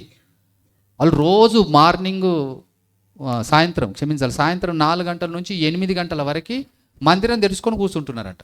వారం రోజుల నుంచి ఎక్కడలే టీవీ సీరియల్ ఏం లేవు, ఇక ఓపెన్ చేసుకోవాలి, మందిరానికి వెళ్ళాలి, పాటలు పాడాలి, దేవుని గురించి కొన్ని మాట్లాడుకోవాలి, కుటుంబాల గురించి కొన్ని మాట్లాడుకోవాలి, వెళ్ళిపోవాలి. తర్వాత క్రిస్మస్ పండుగకి ఏం చేద్దాం, ఓకే ఒక చిన్నగా నాటిక చేద్దాం, బాగుంది, ఓకే. లేడీస్ ఏం చేద్దాం, చిన్నగా కోలాటం వేద్దామా, ఓకే కోలాటం వేద్దాం, హ్యాపీ. సీరియళ్ళు బంద్. ఇక స్త్రీలు ఇక ఏం లేదు, వంట చేయాలి, 1 గంట సేపు రావాలి, మళ్ళీ చర్చిలో ఉండాలి, ఒక మంచి వాతావరణం. చూడండి, దేవునితో గడిపే ఆ సమయం, ఆ సందర్భాలు ఎంత గొప్పగా ఉంటాయి. అంటే దేవుడు ఇక్కడ ఆ ప్రాంతంలో బెత్లెహేము అనే పట్టణములో ఒక పూరి పాకలో, పశువుల పాకలో యేసు ప్రభు పండుకున్నాడు అంటే ఆయన నాముష అయ్యాడా? అక్కడ పండుకున్నవాడు ఈరోజు ఎంతమంది గుండెల్లో సంతోషాన్ని నింపాడు. దేవుని వారిలో ఎంతమంది గుండెల్లో సంతోషాన్ని నింపాడు. మారిపోతున్నారు ఆయన గురించి చెబితే, ఆయన గురించి సువార్త ప్రకటిస్తే మారిపోతున్నారు. ఈ లోకం శాశ్వతం కాదు అని, పరలోకమే శాశ్వతం అన్న సంగతి ఆయన చెప్పిన బోధ. ఎప్పుడు ఈ వర్తమానాన్ని మనము నిర్లక్ష్యం చేయొద్దు దేవుని వారిలో. మత్తయి సువార్త, అక్కడికి వెళ్దాం. మత్తయి సువార్త 1వ అధ్యాయము, మత్తయి సువార్త 1వ అధ్యాయము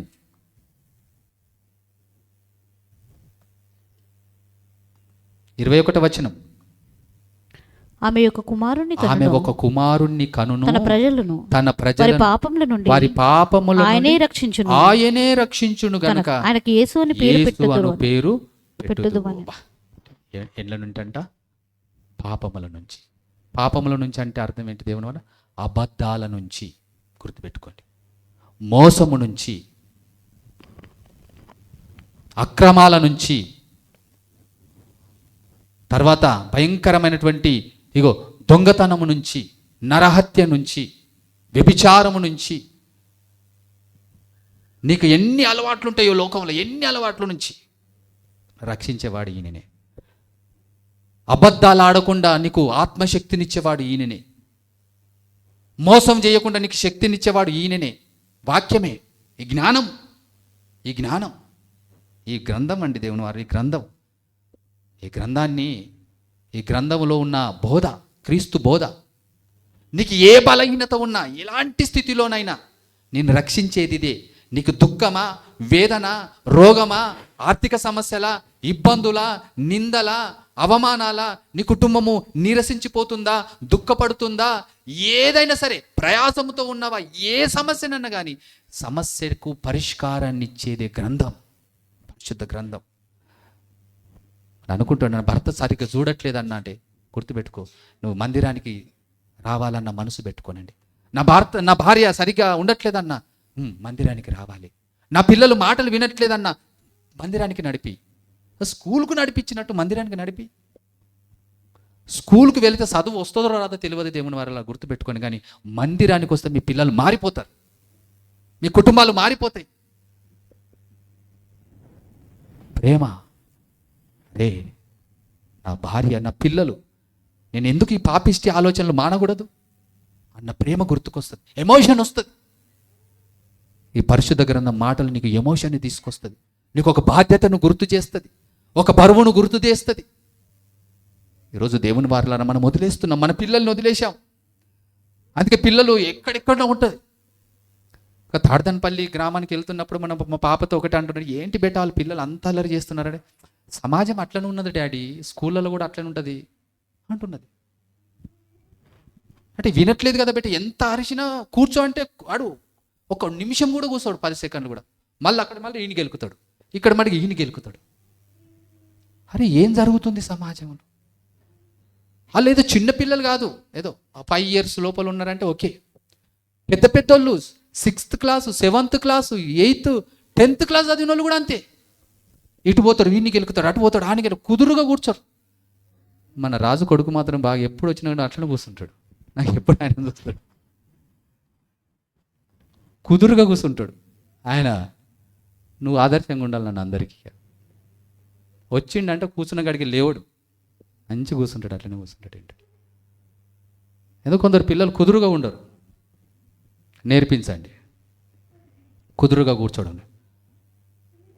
పిల్లలు అక్కడ పోతే వీళ్ళని గెలుకుతారు, ఇక్కడ పోతే వీళ్ళని గెలుతారు. వద్దురా నాన్న ఇటు చూడండి అని ఒక ప్రోగ్రామ్ నేర్పిస్తాం అంటే ఈ పోరానికి నేర్పిస్తే కనీసం చూడండి ఈ పాత్ర తర్వాత మీరే రావాలని ఇక్కడ నేర్పిస్తుంటే ఒకడు అక్కడ పోతుంటాడు, ఒకడు ఇక్కడ పోతుంటాడు. ఇటు రండి అని మళ్ళీ వాళ్ళని తీసుకురావాలి. అలా మాకు ఏగలేకపోయినాం 1-2 గంటలు వాళ్ళకు. అది వాళ్ళ చిన్నపిల్లలు కాదు, మళ్ళీ 8th క్లాస్ అంట, 9th క్లాస్ అంట, 7th క్లాస్ అంట. ఒకడి మీద చాటీలు, ఒకడి మీద చాటీలు, అప్పుడప్పుడు బూత్ బాధలు వదులుతూ ఉంటారు. నాకు దమా ఖరాబ్ అయిపోతుంది. ఏంట్రా ఈ బాధలు, మానేయలేరురా ఇంకంటే. ముందుకు రాగిడ, ఇటు ముందుకు రా నాన్న, ముందుకు వచ్చి కూర్చో.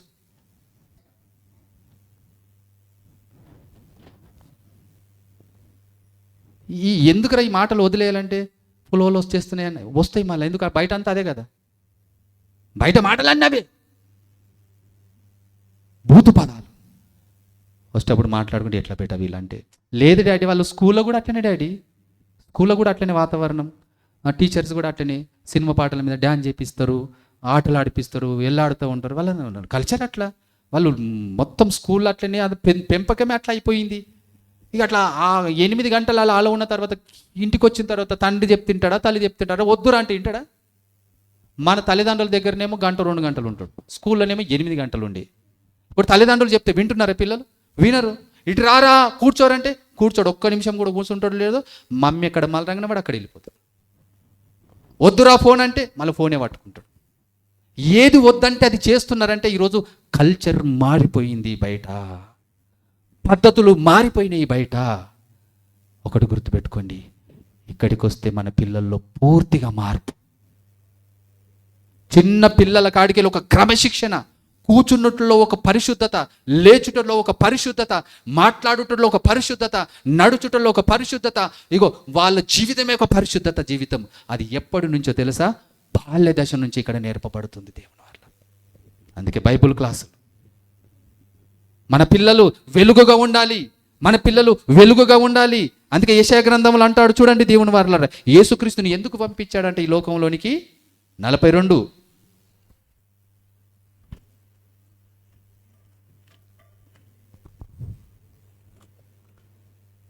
చివరి వచనంలో 7వ వచనం చివరి భాగం, యెహోవానగు నేనే నీతి విషయములలో యేసుక్రీస్తు ప్రభువును పిలిచి చేయి పట్టుకున్నాడట, నిన్ను కాపాడి ప్రజల కొరకు నిబంధనగాను అన్యజనులు అంటే లోకములో ఉన్న వారికి వెలుగు. వెలుగు ఏం పిల్లలరా వాళ్ళు! ఎంత మంచి డ్రెస్సింగ్, ఎంత మంచి మాటలు, ఎంత మంచి. ఏ రోజు వాళ్ళ నోటిన బూతు పాదాలు వినలేనరా అలాంటి పిల్లలు రాళ్ళు. ఇలాంటి పిల్లలు మన గర్భంలో పుట్టాలి దేవుని రేపు పొద్దున, మన గర్భంలో ఉండాలి.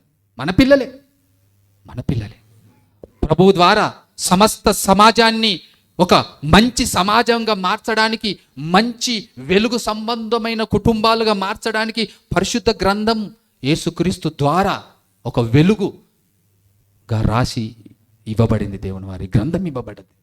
ఇందులో అన్నీ ఇవే ఉంటాయి మాటలు.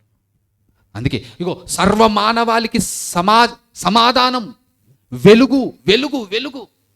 అందుకే యేసుక్రీస్తు వెలుగు. మనకి ఇక్కడ కొటేషన్ ఉంటుంది, అక్కడ నిజమైన వెలుగు ఉండెను, అది లోకంలోనికి వచ్చుచు ప్రతి మనిషిని వెలిగించుచున్నది. నీలో బూతు మాటలు ఉన్నాయనుకో, నీలో చీకటి ఉన్నట్టు. నీకు మోసం ఉంటే నీతో చీకటి ఉన్నట్టు, పాపం ఉంటే చీకటి ఉన్నట్టు. నువ్వు వెలుగుగా మారిపోవాలి. వెలుగుగా మారిపోవాలంటే ఈ మాటలు, ఈ పరిశుద్ధ గ్రంథంలో ఉన్న మాటలు నీలోకి వచ్చినప్పుడు నువ్వు వెలుగుగా మారుతావు. నువ్వు వెలుగుగా మారిన తర్వాత అనేకులకు వెలుగునిచ్చేవాడిగా తయారవుతావు. అనేకులకు వెలుగునిచ్చేవాడిగా ఒక ఆదర్శంగా నువ్వు తయారైపోతావు. అందుకే నిజమైన వెలుగు యేసుక్రీస్తు, నిజమైన వెలుగు అది. వెలుగంటే దేవుని వారలారా, ఒక క్యాండిల్స్ని వెలిగించు చూడు. మన కరెంట్ రాకముందు ఒక రకంగా ఉండే, కరెంట్ వచ్చిన తర్వాత చీకటి పారదొలబడ్డది. ఈ మాటలు నీ గుండెల్లోకి వచ్చిన తర్వాత నీలో ఉన్నటువంటి ప్రతి లోక సంబంధమైన అలవాట్లన్నీ కూడా వెళ్ళిపోతాయి. ఈ మాటలు నీ గుండెల్లోకి రావాలి. ఈ మాటలు నేను నిజం చెప్తున్న దేవుని, మీ పిల్లల్లో గుండెల్లో నింపండి, మీలో నింపుకోనండి. మీలో నింపుకుంటే, మీ గుండెల్లో నింపుకుంటే, ఈ మాటలతో మీ జీవితమే, మీ కుటుంబంలోనే ఆనందం, సంతోషం, సమాధానం, ఏ ఇబ్బందులు ఉండవు. అప్పుడు నీకు రోజు పండుగని, రోజు పండుగని, రోజు పండుగని.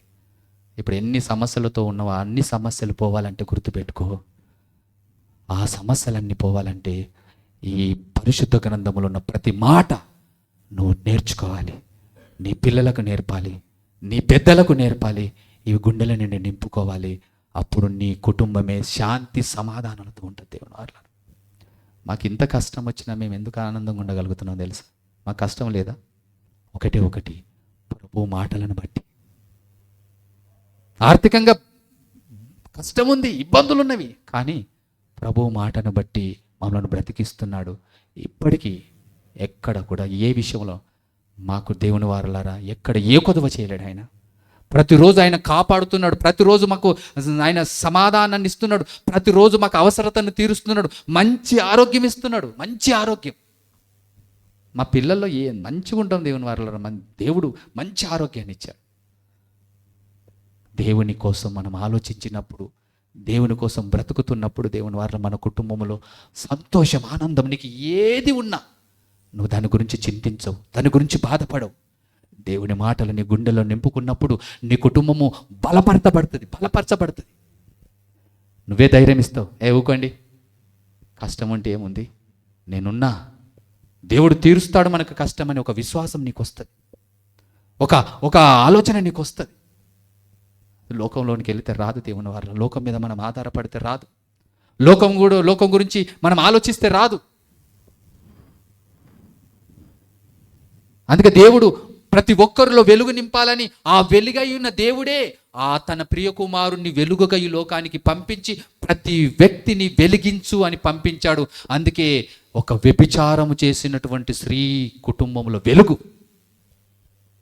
పోయాడు. ఆ స్త్రీతో మాట్లాడమ్మా, చెప్పు, నువ్వు చేసిన పాపం సరైనది కాదు, మార్చుకోవాలి. నువ్వు ఉదయం రాళ్ళతో కొట్టి చంపేస్తుంది సమాజం, నీ కుటుంబ పరువు పోతుంది, ఇప్పటికే పరువు పోయింది. నువ్వు చావు బతుకుల మధ్య వచ్చావు, ఎందుకంటే రాళ్ళతో కొట్టి చంపాలని ధర్మశాస్త్రం సెలవిచ్చింది కనుక.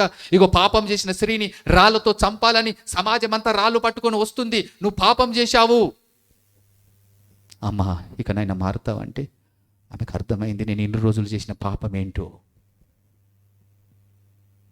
అప్పుడు ప్రభు అన్నాడు, చాలిగా, చేసిన పాపం చాలు, చేసిన జీవితం చాలు, బ్రతికిన బ్రతుకు చాలు, మారు. ఆ రోజు మారిపోయింది దేవుని వారలారా. ఆ రోజు మారిపోయింది. కుటుంబంలో ఎంతో సంతోషం వచ్చింది దేవుని వారలారా.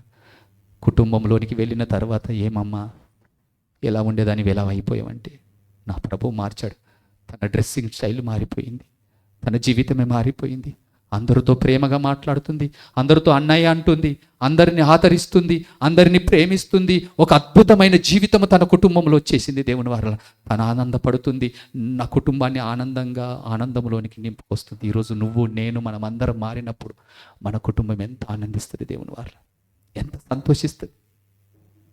ఆ రోజు ఆ స్త్రీ మారిపోయింది. కుటుంబంలోకి వెళ్ళేసరికి అమ్మ సంతోషిస్తుంది. ఏమమ్మా మారిపోయావా? మారిపోయానమ్మా, ఆ పాపిష్టి జీవితాన్ని మార్చేసుకున్నా.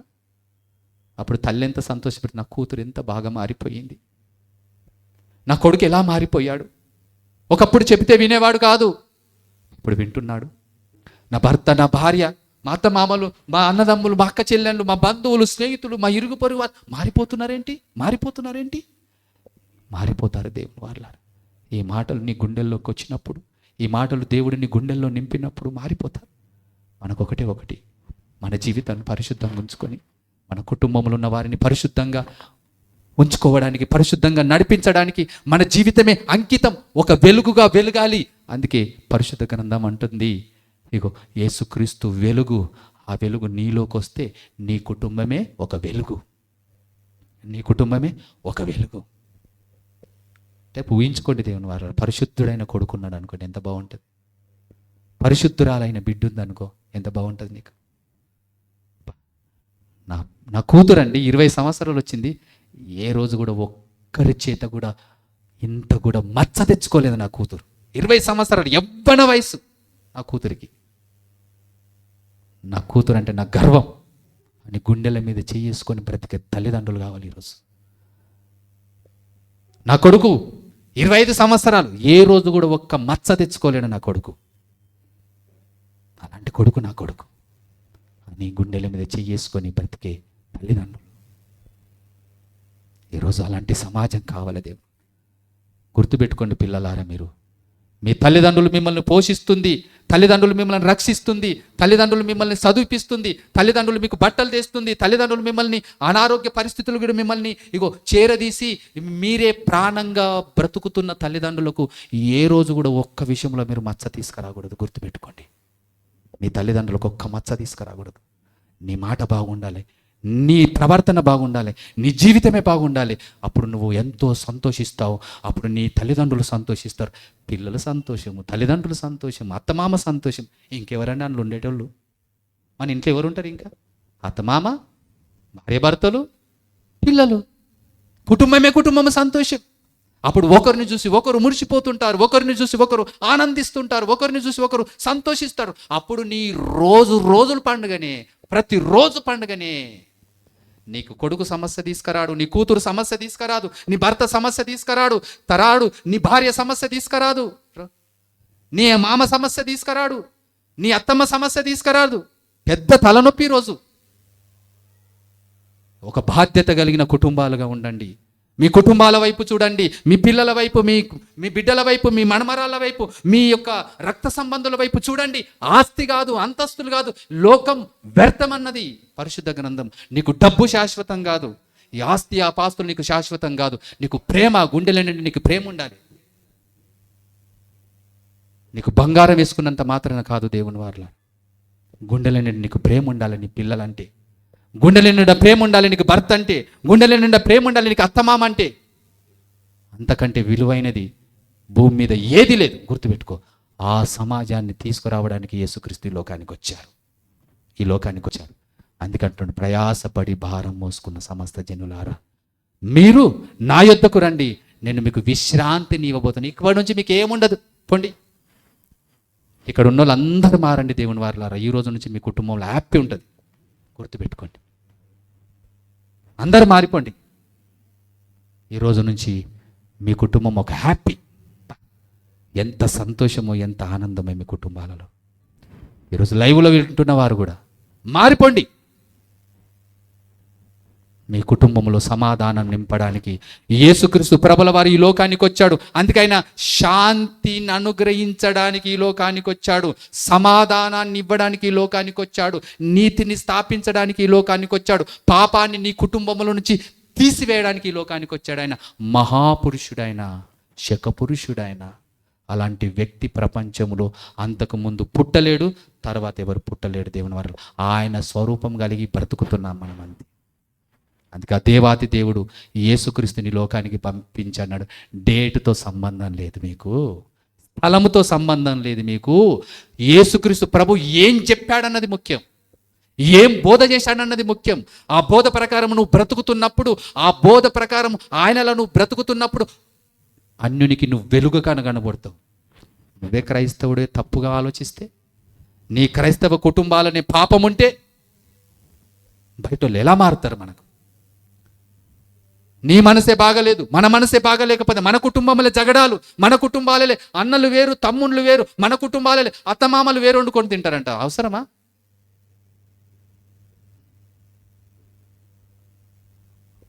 ఎందుకు వేరెందుకొని తింటున్నావు నువ్వు? ఏం చూపెట్టాలనుకుంటున్నావు సమాజానికి? నీ కొడుకు పరువు తీయాలని అదాలైనవా? నీ కోడలు పరువు తీయాలని అదాలైనవా? ఎందుకు అదాలైనవు చెప్పు? అంత రీజన్ ఏంటి? అంత అంత పాపం చేశాడా నీ కొడుకు? అంత పాపం చేసిందా నీ కోడలు? ఈరోజు గుండెల మీద చెయ్యేసుకోండి దేవుని వారలారా. ఈరోజు అదాలైన ఎంతోమందిని చూస్తున్నాం. కంఠములో ప్రాణం ఉండంగా కొడుకుని విడిచిపెట్టి తల్లిదండ్రులు ఉండకూడదు, తల్లిదండ్రులు విడిచిపెట్టి కొడుకులు ఉండకూడదు. అలాంటి సమాజాన్ని బయటికి నేర్పాలన్నది కదా ఇక్కడికి వస్తున్నాం మేము. అలాంటి సమాజం ఉండాలి. ఒకరికొకరు సహించుకోవాలి, ఒకరికొకరు ఓపిక కలిగి ఉండాలి. మనమే మన కుటుంబ పరువు తీస్తేలా? మనమే మన కొడుకు పరువు తీస్తేలా అనుకోవాలేమో. వీడు తల్లిదండ్రులకు తిండి పెట్టలేడంట అని అనుకోని మచ్చ తీసుకురానికి అదాలు అవుతున్నావు. ఈరోజు నీ కొడుకును అదాలు చేసి నువ్వు అదాలు వండుకుంటున్నావు. ఆ మచ్చ తీసుకురావాలి నీ కొడుకుకు. అందరు అనుకోరా? బయట వాళ్ళు సమాజం అంతా అనుకోరా? దేవుని వారలా అనుకోరా? చెప్పండి. అడగరా? ఏరా మీ నాన్నోళ్ళు అనాథాలు ఉన్నారంటే తిండి పెట్టవాను? పెడతా అన్నా కానీ వాళ్ళు ఉంటారులేరన్నా. మరి ఏమైంది? వాళ్ళు మొండోళ్ళన్నా?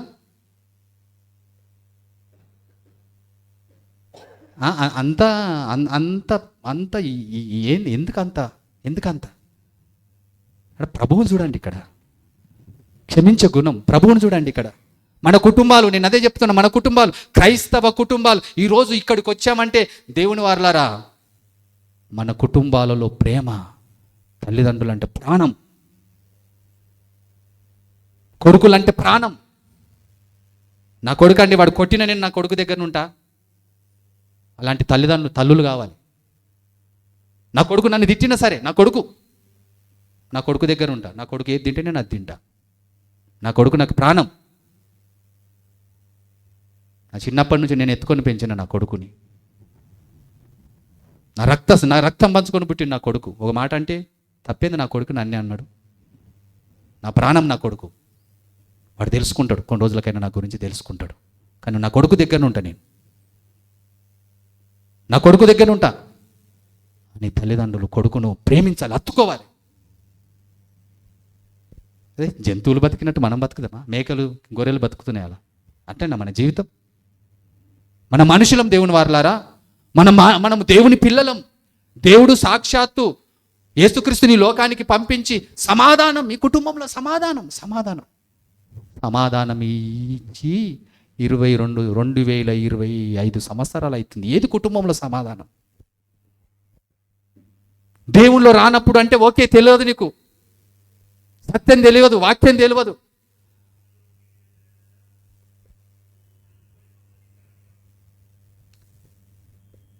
వాక్యం తెలియనప్పుడు మనం ఎట్ట బ్రతికినా ఎందుకు? వాక్యం తెలియదు. దేవుడు క్షమిస్తాడు.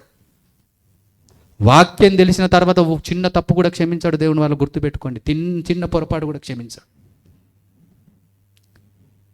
ఈరోజు బ్రతుకులు మార్చడానికి పరిశుద్ధ గ్రంథం ఉంది దేవుని వారిలో. ఈరోజు బ్రతుకులు మార్చడానికి ఈరోజు క్రిస్మస్ పండుగ, ఈ పండుగ, ఈ వేడుకలో మన కుటుంబంలో సంతోషం, మన కుటుంబంలో ఆనందం. ఏదో వచ్చేసి గంతులేసి పాటలు పాడి ఎల్లాడి కేక్ కాడి, ఇది కాదు ఇక్కడ. ఇది కామన్. ఇది దీనికోసం లేమిడ.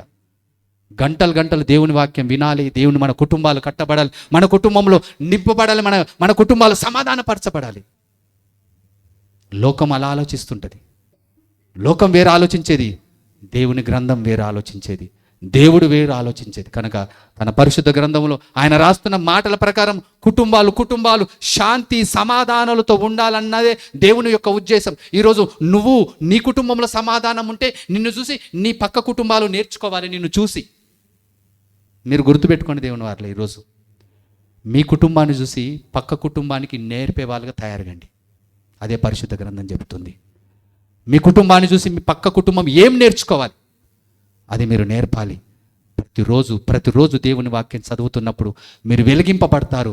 మీరు వెలిగింపబడిన ఆ వెలుగు ఆ ప్రవర్తనలోనికి వచ్చేస్తుంది, క్రియల్లోనికి వస్తుంది. మీ జీవితంలో దాన్ని అన్వయించుకుంటారు. అప్పుడు మీరు బ్రతుకుతున్నప్పుడు దేవుని వారిని మిమ్మల్ని చూసి ఆ కుటుంబం రా అని అందరూ కుటుంబం వైపు చూడాలి.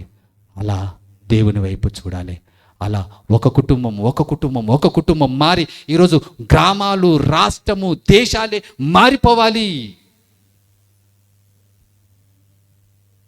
కనుక దేవుని పరిశుద్ధ గ్రంథములో ఆయన సెలవిచ్చినట్టుగా లోకములో భయంకరమైనటువంటి అన్యాయం, అక్రమాలు ఉన్నాయి. వాటి వైపు కాదు, కుటుంబం వైపు మనం చూడాలి, దేవుని వైపు చూడాలి. అందుకే చివరి వచనం చూసుకొని ముగించుకుందాం దేవుని వారిలో. మళ్ళీ లూకా సువార్త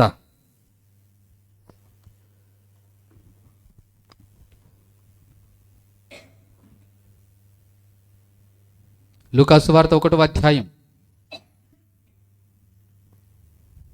లూకా సువార్త 1వ అధ్యాయము. ఒక మంచి మాటలు మరియమ్మ గురించి ఎలిజబెతు మంచి మాటలు చెప్తుంది. అది చూసుకొని ముగించుకుందాం. లూకా సువార్త 1వ అధ్యాయం 42వ వచనం. స్త్రీలలో నీవు ఆశీర్వదించబడిన నీ గర్భఫలము ఆశీర్వదించబడదు, నీ గర్భఫలము ఆశీర్వదింపబడును. నా ప్రభువు తల్లి నా యొద్దకు వచ్చుట నాకెలాగు ప్రాప్తించెను. చూడండి దేవుని వారలారా, ఒక ఎలిజబెతు గారు మరియమ్మ గురించి అంటుంది, నా ప్రభువు తల్లి నా దగ్గరికి వచ్చింది. నా దగ్గర స్త్రీలలో నీవు ఆశీర్వదించబడిన దానవు, నువ్వు ధన్యురాలవమ్మా. యేసుక్రీస్తును కన్నా తల్లి మరియమ్మ ధన్యురాలైపోయింది. దేవుని వారు, ఇక్కడ ఎంతోమంది తల్లులు ఉన్నారు. మీ పిల్లల ప్రవర్తనను బట్టి మీరు ధన్యులవుతారు. గుర్తుపెట్టుకోండి, మీ పిల్లల ప్రవర్తనను బట్టి మీరు ధన్యులవుతారు. మరియమ్మ ధన్యురాలయ్యింది. కారణం ఏంటో తెలుసా? యేసుక్రీస్తు ప్రభుల వారు నీతిమంతుడు గనక. ఈరోజు మనకు నీతిమంతులైన పిల్లలు కావాలి, నీతిమంతులైనటువంటి కుటుంబం కావాలి. అందుకే ఇక్కడ మరియమ్మ ధన్యురాలయ్యింది. యోసేపు నీతిమంతుడయ్యాడు. యేసుక్రీస్తును చేర్చుకున్నటువంటి శిష్యులు అపోస్తులయ్యారు. మొదటి శతాబ్దపు సంఘము పరిశుద్ధ సంఘమయ్యింది. ఈరోజు ఈ సంఘానికి వచ్చిన మనమందరము కూడా పరిశుద్ధ సంఘము, పరిశుద్ధ కుటుంబాలు, నీతి కలిగిన కుటుంబాలు, నీతి కలిగిన సమాధానం కలిగిన కుటుంబాలుగా కావాలని దేవుడు తన ప్రియ కుమారుని లోకానికి పంపించాడు. ఆ పంపించినటువంటి ప్రియ కుమారుడు ఈ లోకములో దేవుని ఒక వాక్యాన్ని మన మధ్యన పెట్టి ఆయన తిరిగి దేవుని దగ్గర కుడి పార్శ్వమున కూర్చున్నాడు. అక్కడికి పిలుస్తున్నాడు మనల్ని. అక్కడికి పిలుస్తున్న మనము అక్కడికి వెళ్ళాలి అంటే ఇక మన పాపిష్టి జీవితాన్ని కడుక్కొని ప్రభువులో సమాధాన పడదాం, మనం మారు మనసు పొందుకుందాం, ప్రభువులో ఆనందిద్దాం. అలాంటి కృప దేవుడు ఇక్కడ వచ్చిన ప్రతి ఒక్కరికి, వాక్యమైన ప్రతి ఒక్కరికి దేవుడు అనుగ్రహించును గాక. కళ్ళు మూసుకుందాం, ప్రార్థన చేసుకుందాం. మహోన్నతుడా, మహాగణుడా, పరలోకమందున్న మా తండ్రి, మీ ఉన్నతమైన శ్రేష్టమైన పవిత్ర నామానికి స్తుతులు స్తోత్రాలు చెల్లిస్తుంటున్నాము నాయన. దయగలిగిన దేవుడా, మీరు అందించిన ఈ వర్తమానం ఎంతో గొప్పది నాయన. విన్న మీ పిల్లలు నాయన తండ్రి, వాటిని మనసును పెట్టుకొని దేవా మీకోసం కుటుంబాలుగా బ్రతికే భాగ్యం మీరు అనుగ్రహించమని వేడుకుంటున్నాం. ఇవి నా మాటలు కాదు నాయన, నాకు, మాకు, సంఘానికి, సమాజానికి మీరు తెలియజేసే మాటలు. ఈ సత్య మాటలను మేము ఎప్పుడు మర్చిపోకుండాన్నట్లుగా మీ యొక్క ప్రేమ మాలో నింపి మీరే మహిమ పొందవలసిందిగా ప్రాధేయపడుతూ యేసుక్రీస్తు అతి శ్రేష్టమైన నామముననే ఈ ప్రార్థన మనవులు మీకు సమర్పిస్తున్నాము తండ్రి. ఆమేన్.